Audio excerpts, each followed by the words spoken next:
more than 4,000 career rushing yards and is 82 short of becoming Western Kentucky's all-time leader. The top Hilltopper has been Mr. Everything for the red and white. For the final time this afternoon, we'll exit the tunnel poised to bring Western Kentucky from doghouse to penthouse. See Bobby run next on the Sun Belt Game of the Week.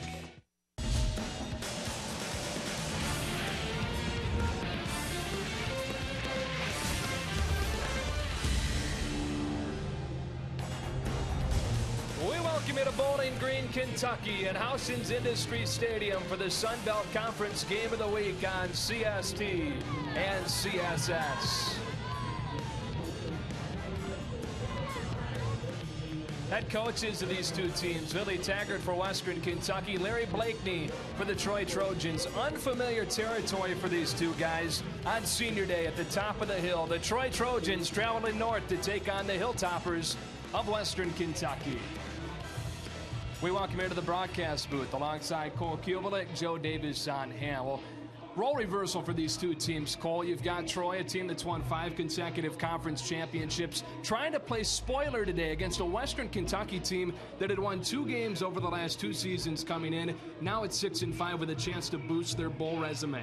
Western Kentucky has a chance to become the most improved college football team in the nation. Very impressive, and they still have a lot to play for. There are some conferences out there that will not be able to fill their bowl allotments. So outside shot at Western Kentucky, still getting to a bowl game. Troy has not won a true road game since this time last season. Obviously, Bobby Rainey, the story today. We'll get to him in just a moment. But first off, for the Trojans, defensively trying to stop him, Sun Belt preseason defensive player of the year, Jonathan Massaquoi will be big. Now, this kid is a lightning rod, a defensive end. He's the heart of the defense. 25 solo tackles, 43 overall on the season. You see 8 tackles for a loss. He will need to spend some time in the backfield today. Now, he's considered sort of a pass rush specialist, but obviously he's going to have to stand up to the run today. He'll face numerous double teams from tackles and tight ends in this West Coast offense today.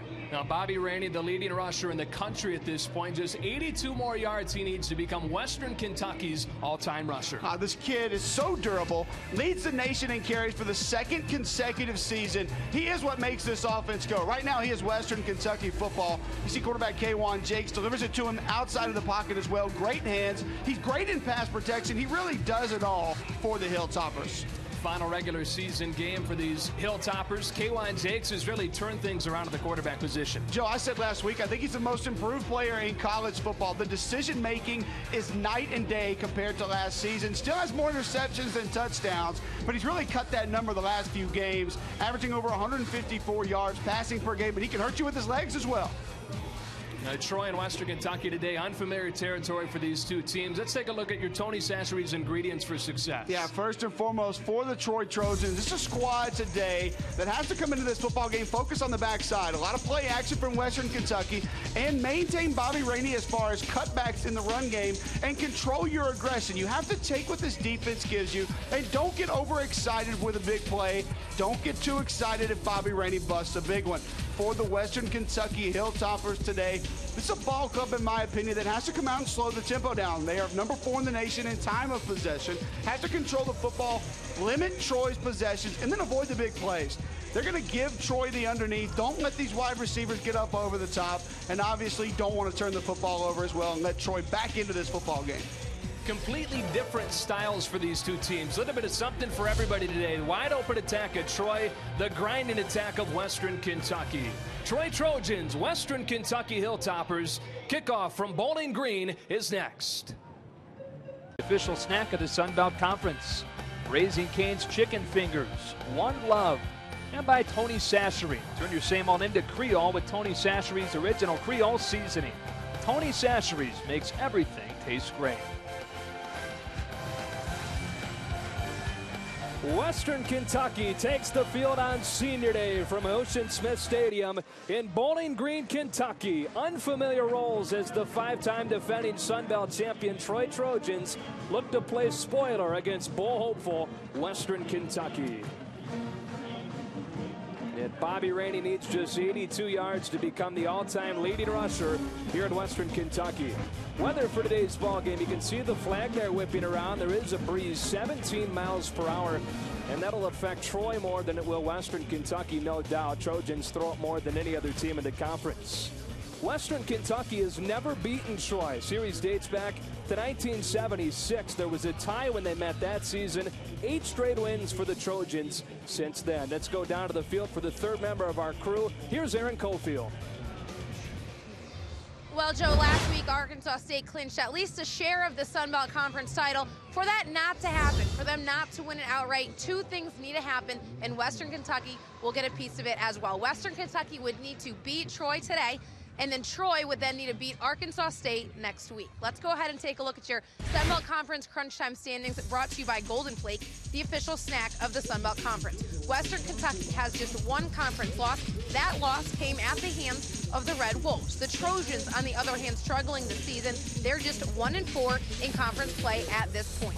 This is just the first of 2 conference games to be played today. The other is being played not far from here, about 100 miles south, as Middle Tennessee, who's also 1-4, hosts a 4-3 Florida International Ball Club. Now, a starting lineup change for the Troy Trojans. Kyle Wilborn will not start at left guard. That snaps a 30-game start streak for him. Instead, Jimmy Arnold will get his first career start in his place. Joe?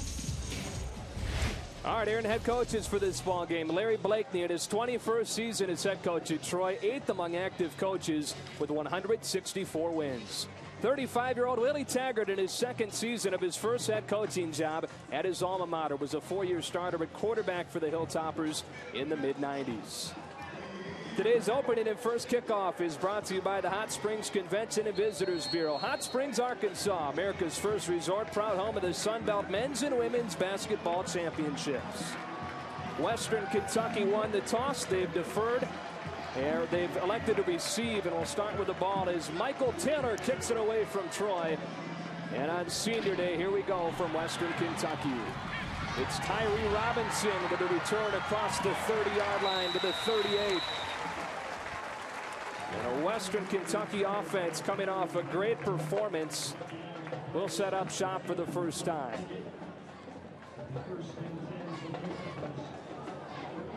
483 yards a week ago for Western Kentucky against North Texas. 2nd highest output this season.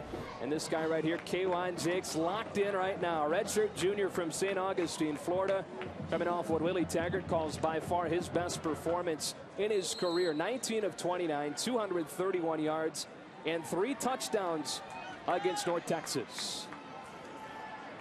And they start from the eye at the 38-yard line with a quick throw to John Evans. And Evans steps out of bounds at the 42-yard line after a gain of 3. Xavier Lamb with a tackle. 2nd down coming. Starting lineups today. First off, the offense for Western Kentucky. Wes Jeffries at left tackle, making a team best 43rd start today. He's the only senior on the offensive line. Skill position players for Western Kentucky, of course, Bobby Rainey, the nation's leading rusher, and Young at wide receiver. 5 freshmen and a sophomore in the 2 deep at wide out. Jack Doyle, the tight end, the leading receiver for this team. 2nd play of the ball game. First touch for Bobby Rainey with a big hold off left tackle. Brandon Bryan with his stop as he gets to the 48-yard line. It is close to a first down and a gain of 6. Starting defense for the Trojans in a 4-3. Jonathan Massaquoi, first team All Sun Belt a season ago, and the preseason Sun Belt Defensive Player of the Year. At linebacker, Xavier Lamb, a preseason all-conference pick. Canoris Davis and Brandon Bryan on the outside. And 4 senior starters on this defense. 2 of them in the secondary with Ladarius Madden and Jimmy Anderson. They spotted Rainey just short, so 3rd down and about a foot in the opening possession of the game for Western Kentucky. Hilltoppers' 2nd best 3rd down team in the conference. And Rainey behind Jones has a first down into Trojans territory. 2nd touch of the day for Rainey, the nation's leading rusher. Cole, if you're a defense, how do you try to stop this guy? You have to add defenders to the box. There's about a 36-pound advantage on average up front for Western Kentucky's offensive line against Troy's defensive line. Seth White, reserve offensive lineman, comes in for the jumbo package there for the Hilltoppers. Troy's going to have to add some beef up front if they're going to slow down Bobby Rainey and company today. And Jakes will go out of the shotgun. You don't see a ton of this. But as he started to mature in this offense, get a better hold on things, they've opened up the playbook. Throws low on first down for Mitchell Henry, who had a touchdown last week. It's a gain of just a yard, and 2nd down and 9 coming. It'll affect Corey Robinson a little bit more, Joe, but it's been awful gusty here today. Interested to see how the ball comes out from both of these quarterbacks. We saw 17 miles per hour with the wind at kickoff. Western Kentucky riding a 6-game Sun Belt win streak, hoping to boost their bowl chances by closing the regular season with a win. On 2nd down and 9. Kadeem Jones motions out of the backfield, and a toss play to Bobby Rainey. Comes into the game needing 82 yards to set a new school record. He leads the country right now. Comes into this ball game 1,468 yards this season, more than 4,000 in his career. Boy, did he have a good week last week, Cole. We saw him against North Texas go for 214 in Sun Belt Player of the Week honors. Big time execution, not only by Bobby Rainey, but that offensive lineman. And you mentioned K'Wan Jakes in the opener, how effective he was last week. That last play, just a toss sweep right at Jonathan Massaquoi, who we pointed out before the broadcast. Kadeem Jones, Jack Doyle over on that side as well. A lot of heavy hitters leading the way on that toss sweep. Well, part of the success last week for Western Kentucky was 3rd down success. On 3rd and 6, Jakes tucks it and throws and has a completion to Jack Doyle. Inside the 15 and a 1st down for the Hilltoppers. It's a 21-yard pickup. And Jakes got close to that line of scrimmage when he let it go. Pretty good protection up front. K'Wan Jakes has time in the pocket. You see him initially follow Bobby Rainey out, then sees Jack Doyle cut loose. His favorite target on this Hilltopper offense. We mentioned last week, Joe, so many times K'Wan Jakes, the decision-making, how much he had improved. I talked in the open that I think he's the most improved player in college football. Really has just come to grips with this offense and how to manage things and how to protect the football. Great decision there by Jakes. Red zone defense for the Trojans, one of the worst in the country, as Rainey stumbles at the line of scrimmage. But the Trojans, dead last in the conference, 114th in the country, giving up scores 91% of the time in the red zone. A lot of times this Hilltopper offense, they like to pack you in and then call a play to get one of their playmakers on the outside, whether it's a playmaker moving Jakes outside of the pocket, whether it's a toss or a screen to Rainey to get him out towards the hash or the numbers to do work. Short loss on that 1st down play. 2nd and 10, opening drive for the Hilltoppers. Play action. Jakes throws high, looking for Tyler Higbee, who was defended by Jimmy Anderson. And Larry Blakeney told us this week, Cole, one of the keys for this defense was to stay out of 3rd and short. They set up a 3rd and long here. And this is where you want Western Kentucky's offense to be, not comfortable in 3rd and longs. They don't have the personnel really to spread you out and have multiple weapons on the outside. They're a powerful offense, but a great decision still by K'Wan Jakes. I'm okay with that. Throw that football out of the end zone. The play was covered well by the back end of the Troy defense. You're in position for points. Don't risk it. K'Wan Jakes has been better and better in these situations. Some huge 3rd down pickups against North Texas last week. He's pressured by Massaquoi. And hopping on the football, Cameron Clemens, a redshirt freshman, to maintain possession of the 16, but it is 4th down, and the first time we see Jonathan Massaquoi make an impact. Yeah, you'll see Jonathan Massaquoi come from the top of your screen. He's just working one-on-one with right tackle Cameron Clemens. Clemens comes up with that fumble. So many times you'll see the offensive lineman who's beat come up with the football on a play like that. K'Wan Jakes must protect the football. You're in position for points. Cannot allow that ball to be popped loose. Casey Tinius on his senior day. Only 3 of 11 this season. From 36. Misses wide. And the Trojans come up with a stop on the opening possession. And the league's top passing offense will take the field for the first time when you come back on the Sun Belt Game of the Week. Possession, Trojans take the football at the 9:29 mark of the 1st quarter. The Sun Belt Network wants to get interactive with its fans, so send a tweet via Twitter to #SunBeltNet. That's #SunBeltNet. Later on in today's game, we'll pick a topic or question to answer and discuss right here on the Sun Belt Game of the Week. Top passing offense in the Sun Belt, led by this guy, Corey Robinson, a sophomore from Paducah, Kentucky, so somewhat of a homecoming, about 2.5 hours from his hometown. It's a Sun Belt averaging 279 passing yards a game, and was the Sun Belt Freshman of the Year a season ago, when he had a better wide receiving core, more experience. This season, not as many top targets to throw to, and his numbers have reflected that. He's pressured and dropped on the first play. It's Quanterra Smith, who's 4th in the league in sacks, getting his 7th of the season. Here's the starting lineups, brought to you by the Louisiana Propane Dealers. Up front, James Brown at left tackle, making his 37th consecutive start today. Jimmy Arnold gets the start at left guard. It's the first of his career with Kyle Wilborn getting hurt, and then he saw the wide receivers there. Corey Robinson spreads it around as well as anybody. 13 different players caught a pass in the win against FAU last week. Robinson with time, looking for Eric Thomas, his favorite receiver. And it brings up 3rd down and 20. Starting defense for Western Kentucky. The defensive line has been the key all season. Quanterra Smith, you saw getting a sack on that first down play. Bo Adebayo, another senior with defensive end. In the linebacking core, Andrew Jackson leads the conference in tackles, 105 in the season. And in the secondary, Darius Brooks, Tyree Robinson. Need to have big days today against this pass-happy offense. On 3rd down and 20. Shovel pass to Sean Southard is planted by Xavier Boyd, and it's 4th down.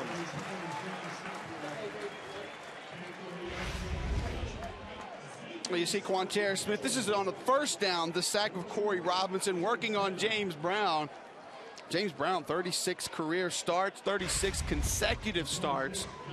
But like you mentioned, Joe, Quanterra Smith, one of the most productive defensive linemen in this league, backing Troy up early, a 3-and-out, facing a 4th and 20. Not the way Larry Blakeney and this offense wanted to get started today. And Will Goggins ready to kick it away to John Evans, one of the top return men in the conference. Evans makes a cut, gets back to where he caught the football. On a solid punt for Goggins, 50 yards. And Western Kentucky with the football when you come back. In Kentucky, and not a good start for the Trojans offense. A sack on 1st down, incompletion, and a shovel pass that goes for nothing. And no score at the 8-minute mark. It really was a heck of a play by Xavier Boyd to slide back across from that Sam linebacker position on that shovel pass and make the play. Western Kentucky drove the ball down the field on the first possession, then missed a field goal. Here's Bobby Rainey on 1st down, toppled past the 50 on a gain of 7. Brendan Trowick with a stop. And 2nd and 3. When your fullback doesn't make contact until he's 7-8 yards down the field, you can expect some positive yards coming on a run play. Big 42 Nick Bice stepping in. He doesn't make contact with the defender until at least 6-7 yards down the field. Bobby Rainey just follows suit, and this is exactly where Western Kentucky wants to be, 2nd and 3. Facing a defense, it's one of the worst statistically speaking in the conference. But this Trojans defense coming off its best game of the season, held FAU to just 291 yards a week ago. Rainey again on 2nd down. And the Trojans leading tackler Brendan Trowick with 2 in a row. Stop him short of the 1st down, and 3rd and inches upcoming. You mentioned the 291 total yards this defense gave up last week, Joe. That snapped a 4-game streak of giving up over 500 yards per game. So an excellent performance last week, but it's a defense that's giving up yards by the bunches over the course of this season. They've been giving up big plays at an alarmingly high rate. And I go back to that weight advantage, size advantage. It's also a personnel advantage for Western Kentucky. On average, D-line versus O-line, Western Kentucky has a 36-pound advantage. You throw in the tight ends, fullbacks. Not a good matchup for the Trojans. 270-pound fullback Kadeem Jones with space for a 1st down across the 45. Jimmy Anderson with a stop at the 43 after a gain of 8 yards. Well, you can see right now Jeremy Roel, defensive coordinator for Troy. He's going to substitute some personnel, try to get a few more big bodies into that defense. Jermaine Tiart will head in. You see the replay. just a little fullback belly. You motion Rainey out of the backfield. That's going to take the eyeballs from the linebackers outside of the backfield. And you mentioned Joe, 270, but the kid's still agile, has great feet for a big boy coming out of the backfield. I think he could be one of the top fullbacks in the country. He's only a sophomore. Tight end Jack Doyle in motion on first down. Rainey with his stretch play. Corner's not sealed, and a good tackle from behind by Canoris Davis on a short gain. So second down upcoming. Cole, we talk about the different styles of these two teams. Time of possession, something we'll talk about today. Western Kentucky, you see, they run that entire play clock. They're fourth in the country in time of possession. Troy, on the other hand, 109th. Well, not only does that, we talked about this last week as well, it limits Troy's touches on offense. It's an offense that's probably used to getting 10 to 15 possessions per game. You can cut that by 30-40% today just based on the style of offense you're going to see. On second down and 9, Rainey behind Bosch. Brendan Schrawick in on the stop for the Trojans on a gain of 5 and setting up a third down and about 5 yards from the 38. Last week, Western Kentucky against North Texas, another team that's pretty good in the time of possession department, held the ball for 39 minutes and 45 seconds. Unbelievable. They were over their season average before the end of the third quarter. You and I were calling that game last week, Joe. But also think about the effect that that has on this Troy offense. Not only limiting their touches, their possessions in a game, but it's a timing offense, a rhythm offense. They go over here and sit on the bench for 6, 7, 8, 10 minutes per drive. All of a sudden, you really remove them from what they're good at.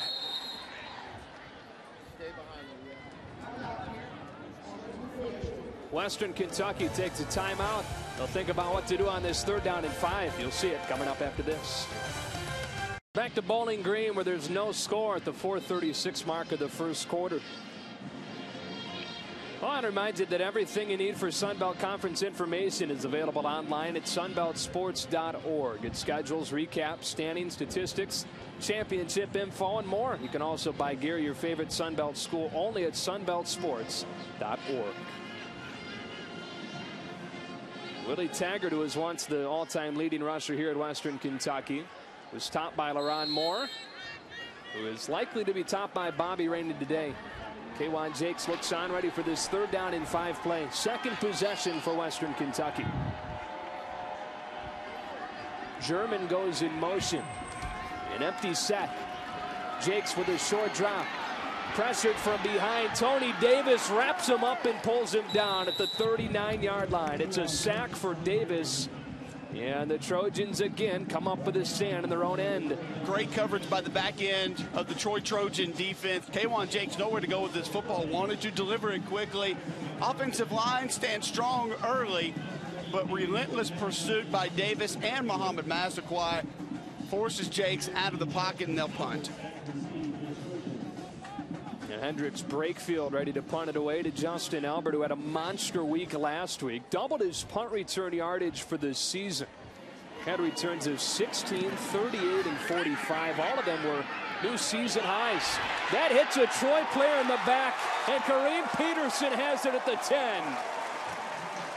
It was Barry Velson, who's a fifth-year senior, that had it hit right off the number 2 on his back. First down and goal. Well, it's an odd kick. You see a nice job handling the bad snap.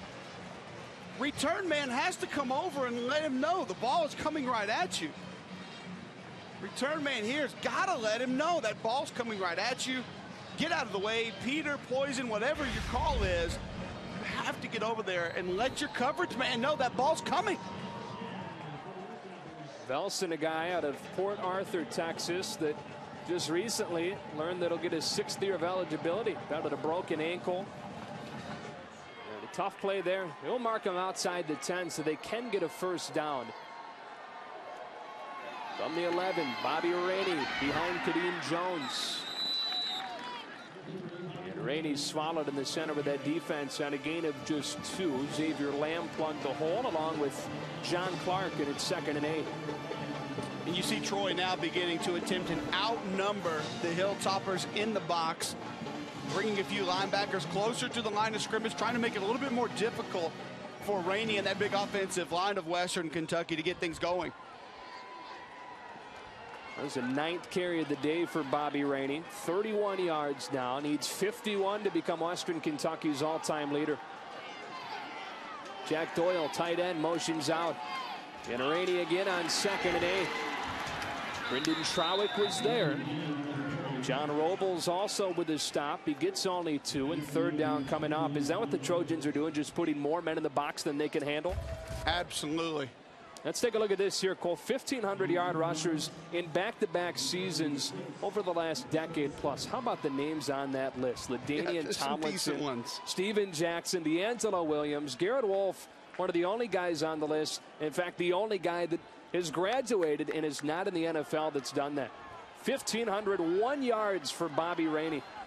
In back-to-back seasons, eclipsing 1,500. On 3rd down, they feed Rainey again.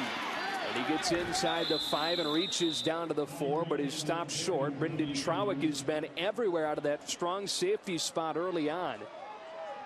And the field goal team out of the field. Back to that point, Cole, are they just putting more guys in the box than Western Kentucky can handle? Yes, Joe. I think what you're seeing is safeties and linebackers also now walking towards the line of scrimmage, basically telling Western Kentucky, okay, if you're going to go 1, maybe 2 on the outside, we'll go man coverage. We're going to let our safeties and linebackers play down inside the box. You're also seeing some stunts, some games, whether it be slants or pinches, by that defensive line to give them an advantage over a bigger offensive unit. Casey Tinius missed from 34 on the opening possession and gets this one blocked. Bend but don't break for the Trojans early on, and still no score from Bowling Green. I want to say it's Massaquoi that comes through and blocks this field goal. There he was, busted right through. Great play. Preseason player of the year in the conference with a big play and still no score. Only the 3rd possession. Corey Johnson on a bubble screen breaks out of a tackle and gets brought down after a gain of 9 by the defensive end, Quanterra Smith. They'll mark him right at the 1st down marker and call it 2nd down and short. I think you have to run some plays like this, some draws, some screens, some easy completions. Number 1, just to rest that defense. They've been out there the entire game. Again, this is a Trojans offense leading the Sun Belt in passing, but down among the worst in the country as far as time of possession. Yeah, Western Kentucky dominating the time of possession early on as we expected. Was enough for a 1st down. They'll often do this, hurry up to the line of scrimmage, see what the defense gives them, and then make the play call based on that. From the 24, Robinson stands in and takes a shot downfield looking for Chris Anderson. But there's a flag down in the backfield. Andrew Jackson hit him late, and a 15-yarder. Trigger blitz by Andrew Jackson, one of the best linebackers in this league, and it's becoming more and more each week. Personal foul, breaking the passer, defense, number 4, 15 yards from the previous spot, automatic, 1st down. Quarterbacks are going to be protected, Joe. It's just the way it's going to be. Kevin Steiner, head referee today. William Lee, the umpire. John Lane in the replay booth. There's the trigger blitz. Jackson comes late. Falls free. Boy, he didn't drive him into the ground, just a little bit of a late shot there, but enough to pick up a penalty, and that's a huge break for the Trojans. Best field position of the day. From the 39-yard line, out of an empty set. And Chris Anderson, who's worked at both running back and receiver, can't hold on, making it 2nd down and 10. Cole, last week, if there was one thing that Western Kentucky had go wrong, it was too many penalties. They had 10 for 95 against North Texas. A little bit excessive on the penalties last year as we take a look at Western Kentucky's defense. Over 2 sacks per game. Spent some time in the backfield as well. Almost 7 tackles per loss per game. Giving up 377 as well. Justin Albert gets what technically is going to be a completion since Robinson flipped it forward. And manages to get just a yard there with his stop. was Taryn Williams, and it's 3rd down and 9. Keontae Young really comes up from his safety spot and prevents this play from gaining any yardage. Took out 2 blockers there right around the numbers, forced it back inside.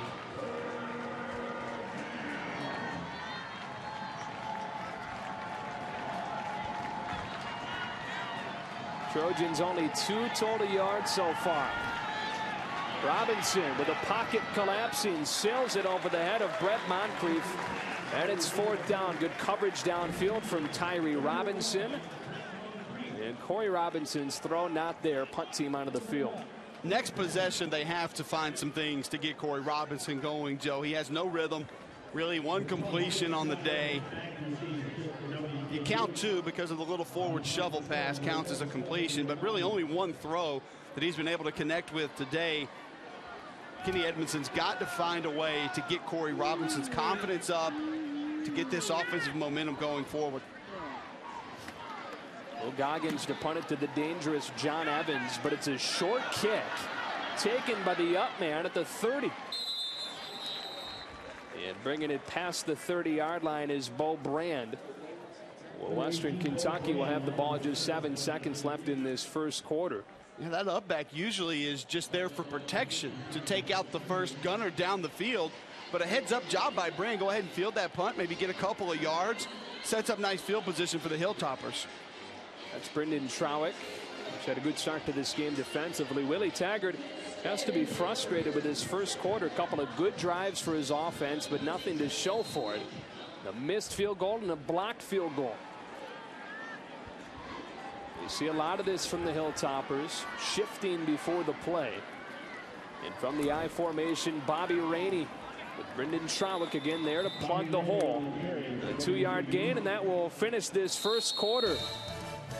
Senior day here in Bowling Green. Bobby Rainey tries to become the leading rusher in Western Kentucky history. Second quarter next. Sunbelt Conference football is being brought to you by Garvin Woodland Gardens, ranked as one of the top 10 best public gardens in the South, located in Hot Springs, Arkansas, site of the 2012 Sunbelt Conference basketball tournament. Hot Springs Convention and Visitors Bureau, Hot Springs, Arkansas, America's first resort, proud home of the Sunbelt men's and women's basketball championships. And by Atmos Energy, the largest natural gas provider in the state of Louisiana. A scoreless first quarter from Bowling Green, Kentucky. And we start quarter number 2 with the Trojans and Hilltoppers. During that break, Jimmy Fikes, longtime head coach here at Western Kentucky, was honored by the crowd. And the playing surface here at Houchin-Smith Stadium is in his name, Fikes Field. Second down as we start the second quarter. Jakes with a confident throw to Joel German for a first down past the 40. It's an 11-yard gain and the chains move. Let's look at the first quarter stats brought to you by Louisiana Cat. -8 rushing yards for the Trojans. That's only because Corey Robinson got sacked cold. They didn't try a run during that first quarter. Frustrating quarter for the Troy Trojans offensively. Got to mix it up a little bit better. Got to get Corey Robinson in a rhythm, or I think they're in trouble. How about the time of possession? 12 minutes, 12 seconds for Western Kentucky. That's dominant. They'll continue to grind that clock. That's Willie Taggart's philosophy when he got here. Bobby Rainey on 1st and 10 across the 45 to the 46-yard line. 3 yards for Rainey, who now needs just 41 yards to become the all-time leading rusher at Western Kentucky. My name's Joe Davis with Cole Cubelic here in the booth. Aaron Cofield's on the sidelines here in Bowling Green, Kentucky on a beautiful, beautiful college football Saturday. Well, Joe, I tell you, I think this Western Kentucky run game ready to explode. I've seen 2, maybe 3 cuts that Bobby Rainey has missed early in this ball game.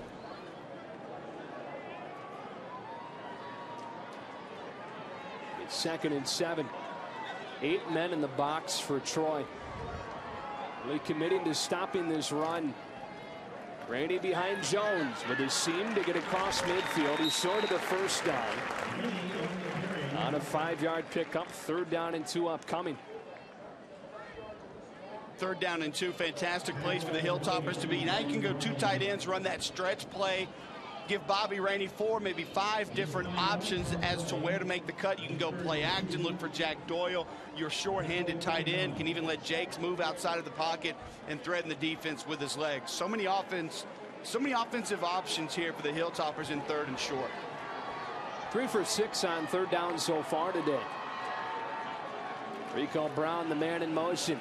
Bobby Rainey again stood up short of the line of scrimmage, and Brandon Bryan will throw him back. With forward progress, they give him a yard, but he's short, and it's 4th down and 1. Or you can just run the replay right at him. Brandon Bryan, an excellent job stepping up in the hole, taking on the lead blocker, forcing Rainey to make that early cut. Quickly before this 4th down to Aaron for an injury report. Joe, Western Kentucky kicker Casey Tinius has ice on his right knee right now. I'm told during that blocked field goal attempt, he got a contusion to his knee. When it looks like they may need to kick another field goal, they'll get him up and going, but until then, he'll remain icing his knee. Joe. All right, 4th down and inches. And Rainey behind Jones with enough room for a 1st down over the 45. Bryan with the tackle again, but this time it's after a gain of 4. Now, this group is very effective in short yardage situations. A big offensive line, a big fullback, multiple tight ends. Well, you see the double team on the left side of that offensive line. Wes Jeffries, Luis Polanco just collapsing the defensive end spot. That allows Rainey to shoot forward for the Hilltopper 1st down. And a big block for Adam Smith, the right guard, pulling on that 4th down conversion. 51 yards for Rainey, who needs 31 to become the school's all-time leading rusher. They go to Nick Bosch, seldom used fullback. He powers forward for 4 yards on 1st down, and it's 2nd and 6. Rainey on his senior day. It's kind of an interesting predicament, Cole, because typically the practice before your final game, you're saying, you know, you're soaking it all in and saying this is it. But the Hilltoppers don't know if maybe they're going to have a few more weeks of practice with a bowl game still not out of the question. Have an excellent opportunity to sneak into a bowl. I think it's deserved. One of the best turnarounds in college football history based on the past few seasons. 2nd down from the 40. A one-man route. Dexter Haynes had beaten his man Brian Willis, but that pass sails him. And 3rd down and 6 coming out. Well, that's going to come up incomplete, but K'Wan Jakes brings the receiver back to the middle of the field. You see play action. There's Jonathan Massaquoi, preseason Sun Belt Defensive Player of the Year, pressuring K'Wan Jakes, forcing that ball to be thrown a little bit earlier than he would have liked to, but he keeps that ball out of harm's way, doesn't give the defender a chance to make a play. For Massaquoi here, a couple pressures early, tackle for loss, blocked field goal attempt. He's been active. On 3rd and 6, a straight drop, and Jack Doyle is wide open. And the junior tight end down the sideline and inside the 1. Still searching for his 1st touchdown of the season. That's his 48th catch. It goes 39 yards and sets up 1st and goal. I have no idea how 3rd and short Jack Doyle's uncovered. Blown coverage, it appears, by Brandon Bryan. Doyle does a lot of the work on his own. Appeared to be into the end zone, but that knee goes down on the 1 just before. Just a hook route. Doyle and Jakes connect, and then it's Doyle to the outside. Shows pretty good speed as well with that big frame. Barry Velson made the stop. How about that goal? 48 catches, no touchdowns. They're going to take another look here, Cole, to make sure that he didn't get his first. So you see 2 linebackers just stacked on top of each other right in the middle of the field for the Troy defense. Doyle left alone, now going to take another look to see if maybe he did sneak into the end zone. All that ball has to do is cross the plane before the knee went down.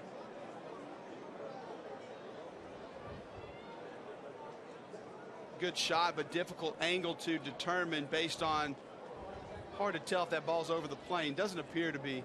Looks like that left knee is down before he reaches. Should be a good angle here. What an effort, though, by Doyle. 3 defenders collapse on him at the 5, and he's able to at least attempt to push that ball over the goal line. Kid's such a valuable asset to this West Coast offense of Willie Taggart's. Effective in play action, not afraid to block. A physical kid, likes to get in there and mix it up with defensive ends and linebackers.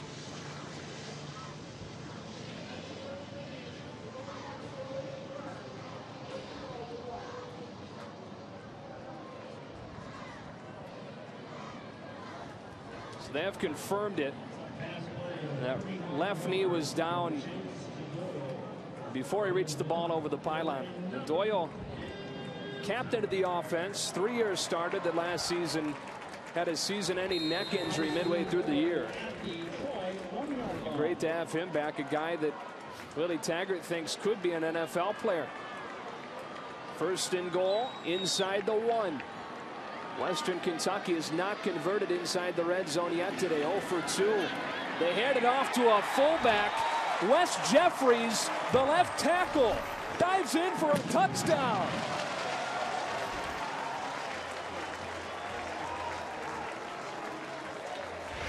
I don't think we need to tell you it's the first of his career. The lineman's dream. Look at Jeffries. He collides with Sean Conway early, and he's just able to rumble in. Oh, man. As an offensive lineman, how much do you love it? Only senior on the offensive line.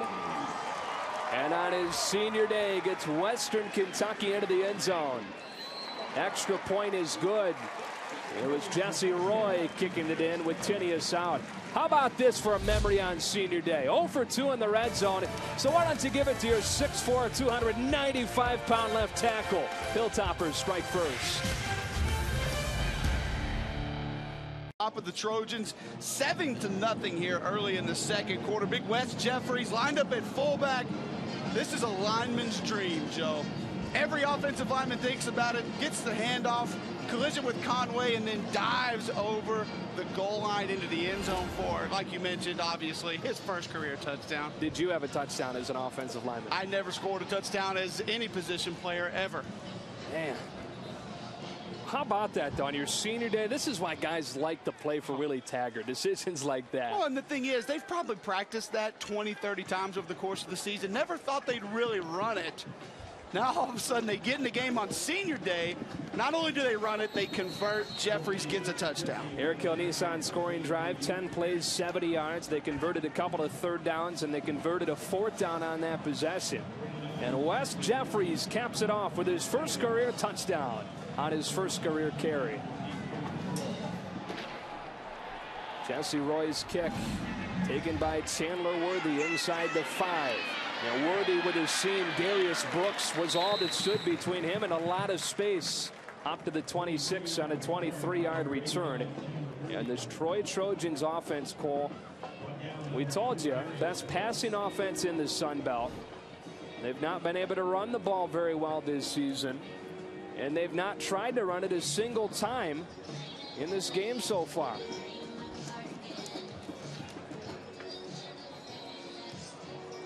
Corey Robinson, 2 of 5 through the air so far. And the Trojans, as a team, only 2 yards total. They start off on the ground. First run play of the game goes to DJ Taylor, who's tackled by Quanterra Smith. After a gain of 4 yards, Taylor, a junior from Fairhope, Alabama, that leads the team with 5 rushing touchdowns. And in the no-huddle offense, on 2nd down and 6, Robinson with a quick throw. That's complete to B.J. Chitty, who's tossed down. But don't forget to visit LouisianaPropane.com to learn how you get up to $1,200 in rebates on propane accessories. So after a gain of 4, 3rd down and 2 yards coming up for the Trojans. If there's ever a spot to run the football, you'd think it'd be here. Johnson motions into the backfield. Robinson to throw off his back foot, and it's 4th down. Pressure coming from Andrew Jackson. Excellent coverage by Arius Wright, number 21, the sophomore out of Duluth, Georgia. You see him just off the play action. Corey Robinson wants to deliver that football quickly. It's just covered up. Nowhere to go for the sophomore quarterback. Robinson just 3 of 7 so far. So Will Goggins comes on to punt for the 3rd time.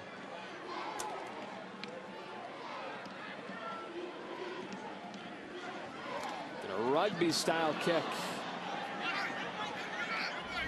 Evans will watch it bounce out of bounds inside the 30-yard line. Western Kentucky with a 7-0 lead. They've got the football when you come back to Bowling Green. 7-0 Western Kentucky. Down to the field, and Aaron. We're laughing. Big Red is putting on a scene for us over here. Who's the all-time leading rusher for now. Now, you're looking at the running back now. It's an honor to be back and be a part of this. And, you know, this team has showed so much resiliency, just being tough.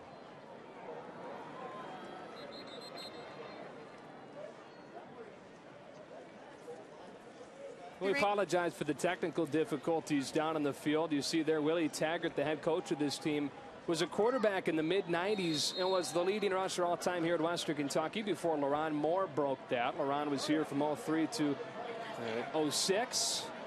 And now Bobby Rainey finds himself just 31 yards short of becoming the leader. And gets the call on first down. Canoris Davis cuts him down after a pickup of 5 yards. So now just 26 yards short. There's LaRon Moore, who was a running back here from 2003 through 2006. And now works in advertising in Las Vegas. I like those red heavy uniforms. I don't like anything like Western Kentucky's unis now. I've changed it up a little bit. Had the silver helmets last year, gone back to a bit of a throwback look this year with the stripes on the shoulders and the white hats. And the nation's leading rusher gets it again. This could be the one. Bobby Rainey across the 40.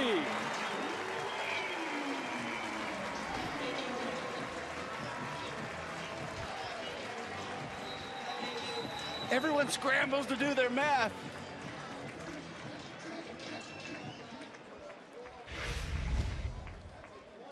A 28-yard pickup, and Bobby Rainey runs into the record books. Just the lead play, and you see Bobby Rainey, an excellent cut all the way back across the grain. I've not announced it here. By our numbers, he's eclipsed it. He checks out of the game, and Keyshawn Simpson comes in. On first down from the 39, Simpson gets the call and gets hit in the backfield. That keeps their feet churning before Barry Velson brings him down. Whistle was blown before the ball popped out. Boy, physical run there by Simpson. Bobby Rainey will check back into the game. Nicole, it is official. He's got 83 yards now. Came into the game needing 82 to become the all-time leading rusher here at Western Kentucky. Yeah, it surpasses LaRon Moore. Just short of 4,500 career yards for Rainey. The second down and 8 with Rainey back into the game. Jakes to throw. Joel German with his second reception of the ball game. Brian Willis with the stop. It's enough for a first down and a gain of 9. Boy, why not take the little hitch route if you're going to play 10 yards off? Nice throw and catch. K'Wan Jakes realizes the soft coverage. Goes three-step drop, delivers that football quickly. Solid execution for the senior quarterback. There you see Bobby Rainey moving into first place all-time, passing LaRon Moore. Willie Taggart down there at third. 4,398 and plenty more to come this afternoon. With the senior from Griffin, Georgia, who wasn't heavily recruited out of high school because of his size, 5'8", 205. And has played his entire career Their second charge time out of the half. with a bit of a chip on his shoulder. Rainey, the new rushing champion here at Western Kentucky. Kentucky with the football and driving again.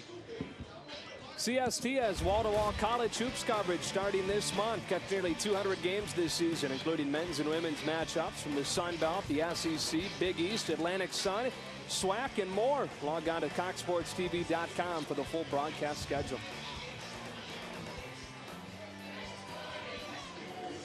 K'Wan Jakes brings the offense back onto the field after the timeout. Jakes has managed this offense very well over the second half of this season.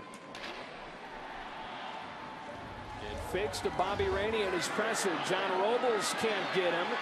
Emmanuel Dudley forces the throwaway, and it's 2nd and 10.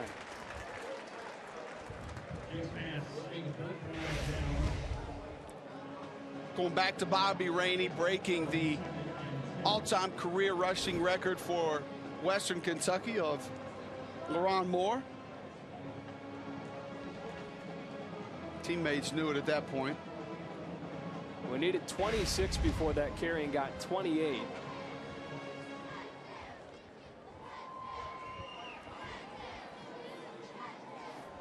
And still a chance to set the single season record. Came into the game needing 200 today.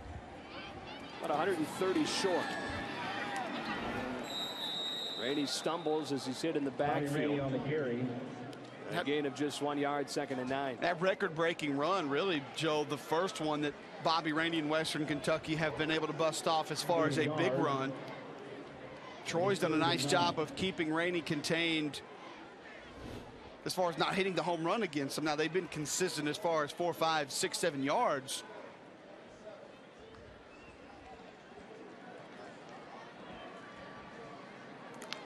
And 3rd down and 9. This is one of the keys for the Trojans, keeping Western Kentucky out of 3rd and short. They're not comfortable in these 3rd and longs.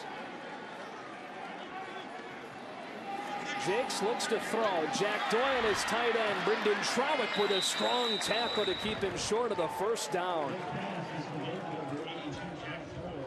We saw Jack Doyle uncovered on the last big 3rd down conversion. He almost gets it into the end zone. Not uncovered here, but I tell you, if there's a guy I'm going to focus on 3rd and long, it's going to be tight end Jack Doyle. Leads his team in receptions with 46 on the season. 513 yards. That was coming into this game. He's up around 50 now. Well, on 4th down and 1, they'll decide to kick it with Jesse Roy, who's 2 for 5 this season. And Roy's kick from 37 is not close. Western Kentucky 0 for 3 today. 5 for 20 this season kicking field goals. Wow, opportunities squandered for the Hilltoppers. Coming up on the Sprint halftime report call, we'll talk to Travis Hudson, who's Western Kentucky's women's volleyball coach. Excellent season for them. A feature on Bobby Rainey, who just set the all-time rushing record here at Western Kentucky. First half stats and highlights and more coming up on the Sprint halftime report.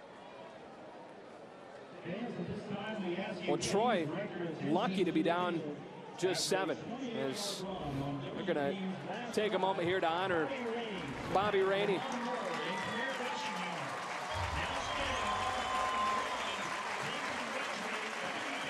Broke the record, but happy they did to honor a fine young man and an excellent football player. He's now just short of 4,400 yards in his career. Willie Taggart 3rd on that list. As Corey Robinson takes a shot on 1st down, it's incomplete. That ball sailed, it seemed, on Corey Robinson, faking the reverse. A pretty good job by helping pick up the blitz off that reverse, but Robinson, that ball 2-3 yards out of bounds. Tempo is quick for Troy as Chandler Worthy sheds a tackle to Tyree Robinson and steps out of bounds at the 27 after a gain of 7 and makes it a manageable 3rd down.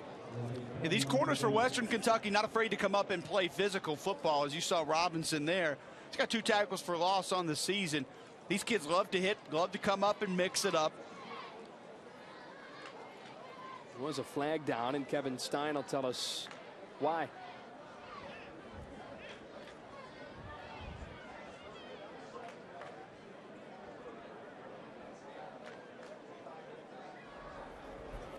Illegal substitution. Defense, the 12th man did not get off the field before the ball was snapped. That's a 5-yard penalty from the previous spot. Replay, 2nd down. So they'll take the penalty. And again, Western Kentucky last week had 10 penalties for 95 yards. That's their 2nd today. After the penalty, 2nd and 5. The Trojans 25. Empty set for Corey Robinson, who's off to a tough start to this game. 1 week after going for 396 yards and 3 touchdowns. Has time and has a man on a speed out. It's Justin Albert, who's taken down by Tyron Williams after a 6-yard pickup. That's good for a first down. I think Corey Robinson needs more passes like this on the day. Get the confidence up, get back into a rhythm. Only the second first down of the day for the Trojans. DJ Taylor with a first down carry that doesn't even get back to the line of scrimmage. Jamarcus Allen was there, along with Kenny Martin, and 2nd and 11. Even though it's a spread offense and you're going to pass it around, you'd like to establish the run at some point. Keeps those defensive linemen honest, keeps them in their rush lanes, does not allow them to just tee off, have to stay aware for the draws.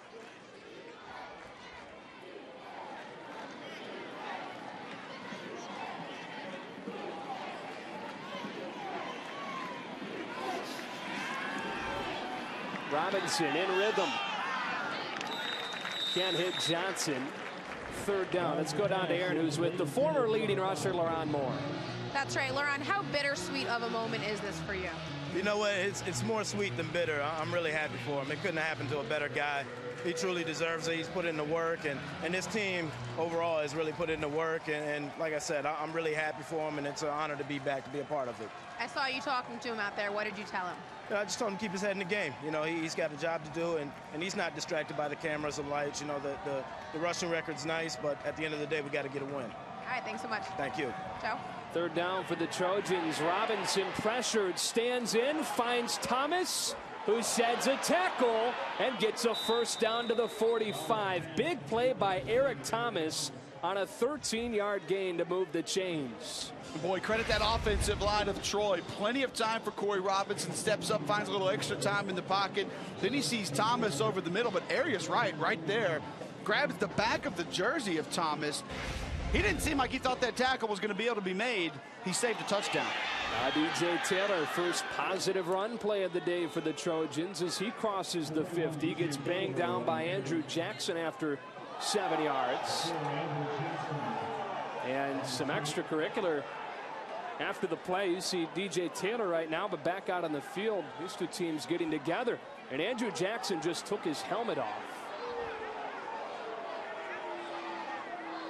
They call him Angry Andrew.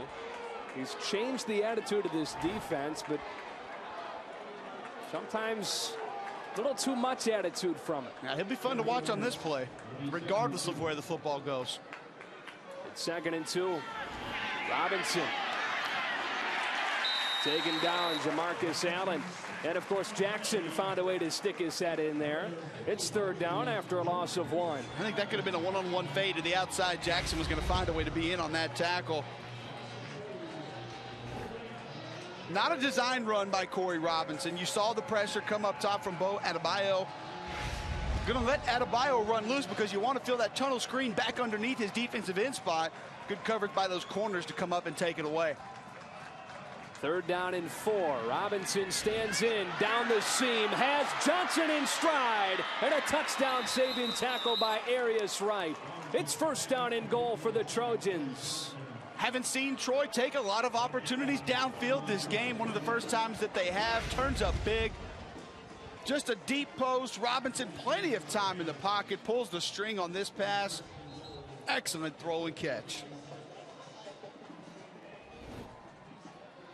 43-yard hookup. And on 1st and goal, Sean Selford runs low inside the 2. Tackled by Keontae Young after a 4-yard gain. And the Trojans somehow within a score. 3 missed field goals today for Western Kentucky. Believe it or not, Troy with a chance to tie this game. They run it again. Southward fighting, but taken down short. Bo Adebayo is there. The Trojans last week called 7 trips to the red zone against FAU. They scored 2 touchdowns. That's unacceptable. You heard LaRon Moore talking about what he told Bobby Rainey. You get the feeling here in the stadium, Joe, that this is a 14, 17, 21-point lead for Western Kentucky due to the record, the fact that they've controlled the football. Troy hasn't had big plays. Troy can tie this football game up. It's only 7-0. Bigger running back DJ Taylor comes in off right tackle for the touchdown. And the Trojans an extra point away from a tie game. It's Taylor's team leading 6th touchdown of the season. And Michael Taylor comes on to try and even the score. DJ Taylor only 344 rushing yards on the season. He's kind of that short yardage specialist. Just read off the right side, that read zone by Corey Robinson lets DJ Taylor take it. Terrence Jones, Zach Johnson over the right side of that offensive line opening up the hole. And Taylor misses the extra point, his 4th miss of the season. And the Hilltoppers maintain the lead. Frequent kicking woes so far in this game, Joe, and I don't think you can blame the win for that one. DJ Taylor with the touchdown run. It's set up by a 43-yard pass to Corey Johnson. But Western Kentucky, in a game that has a defensive feel to it, maintains a 1-point lead. Here's the touchdown run. Zone read off the right side. Taylor just methodically continues to bounce that play out off right tackle, takes it into the end zone. 11 plays, 80 yards on the Eric Hill Nissan scoring drive.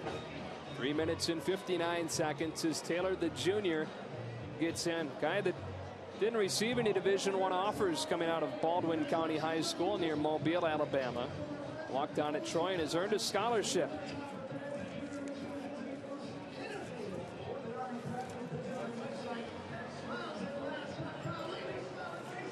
This copyrighted telecast of Sun Belt Conference football may not be retransmitted, reproduced, rebroadcast, or otherwise distributed or used in any form without the express written consent of the Sun Belt Conference, CST, and CSX.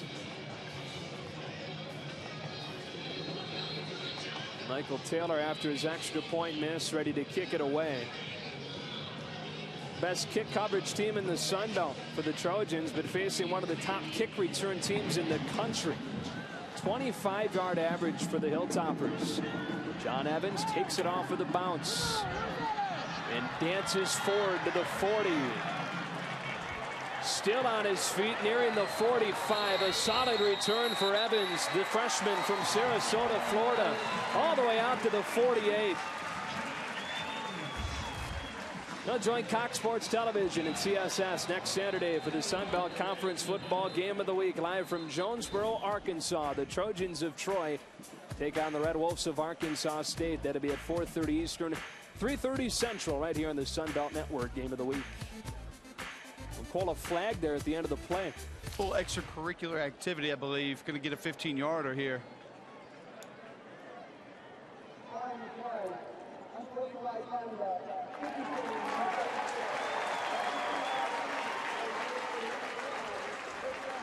Boy, Joe, you're talking about a team that has not had a lot of success through the air, cannot move the football quickly.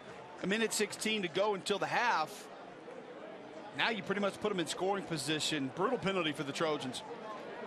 Well, one thing that's been common for Larry Blakeney's team over this 5-year stretch with 5 conference championships, one of the only negatives has been that they've been heavily penalized. Now this season, not as much, but a critical one there, setting the ball at the 41. And Jakes against a 5-man pressure. Gets rid of it. Second down.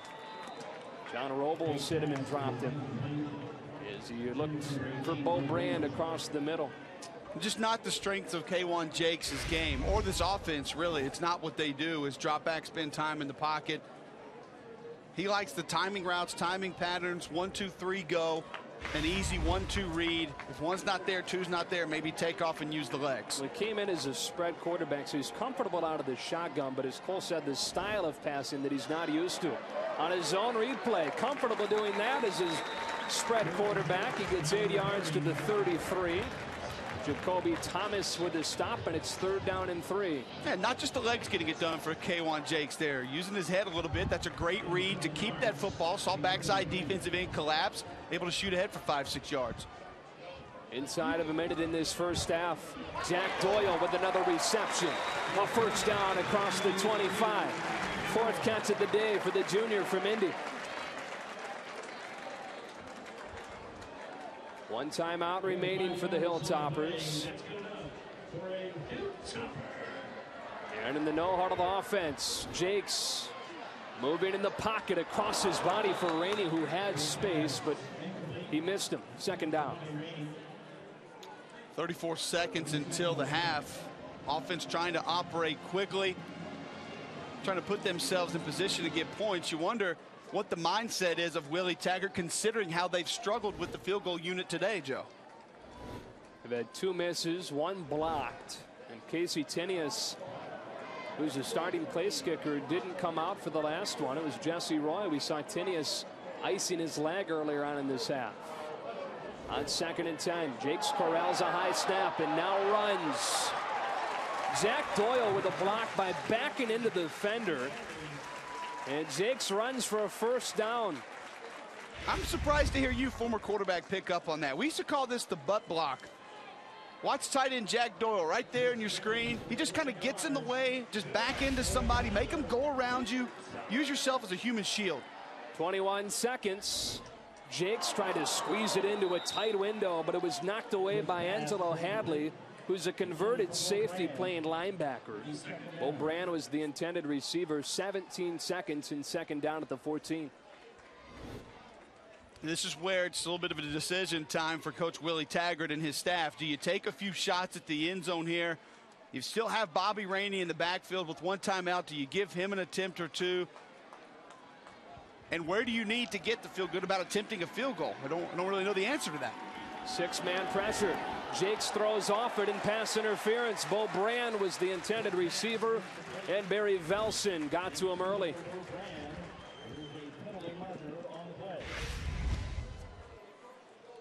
Boy, Jonathan Massaquoi goes untouched. Clear path at K1 Jakes. Pass interference. Defense. That's a spot foul. Automatic. First down. So spot foul, let's set it at the 9 and make it 1st and goal. Most importantly, they're just a 3-second play. So still some time with the timeout remaining. Couple critical penalties for Troy on this drive to even give Western Kentucky a chance to put points on the board.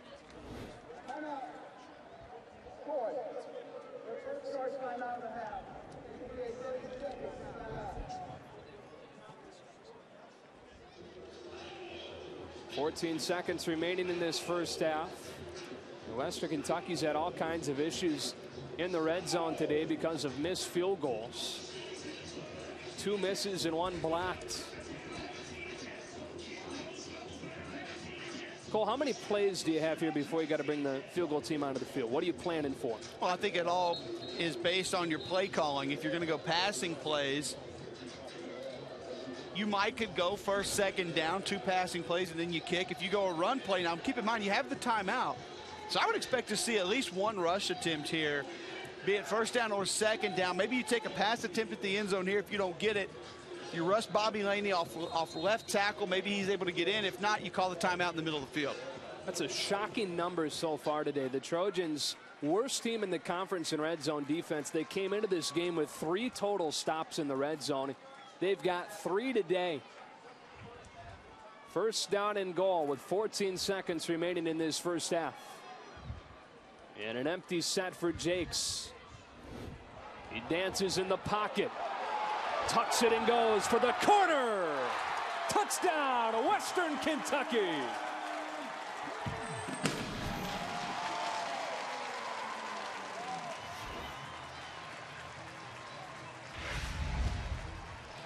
Protection's not bad initially.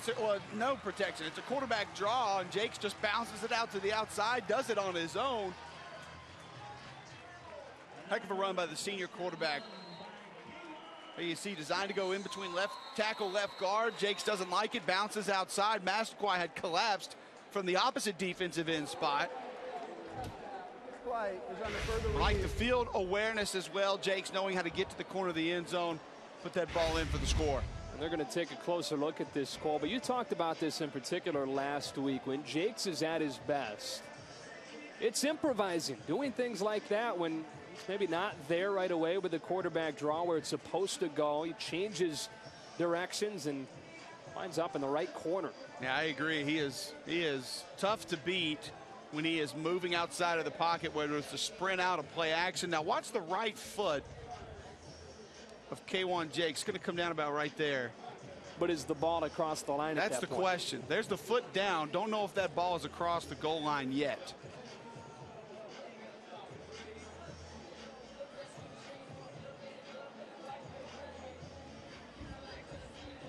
He's just one of those guys, Joe, that when he improvises, he seems to make things happen. He's not the fastest, not the quickest, but does have good mobility from the quarterback position. This should be a great look.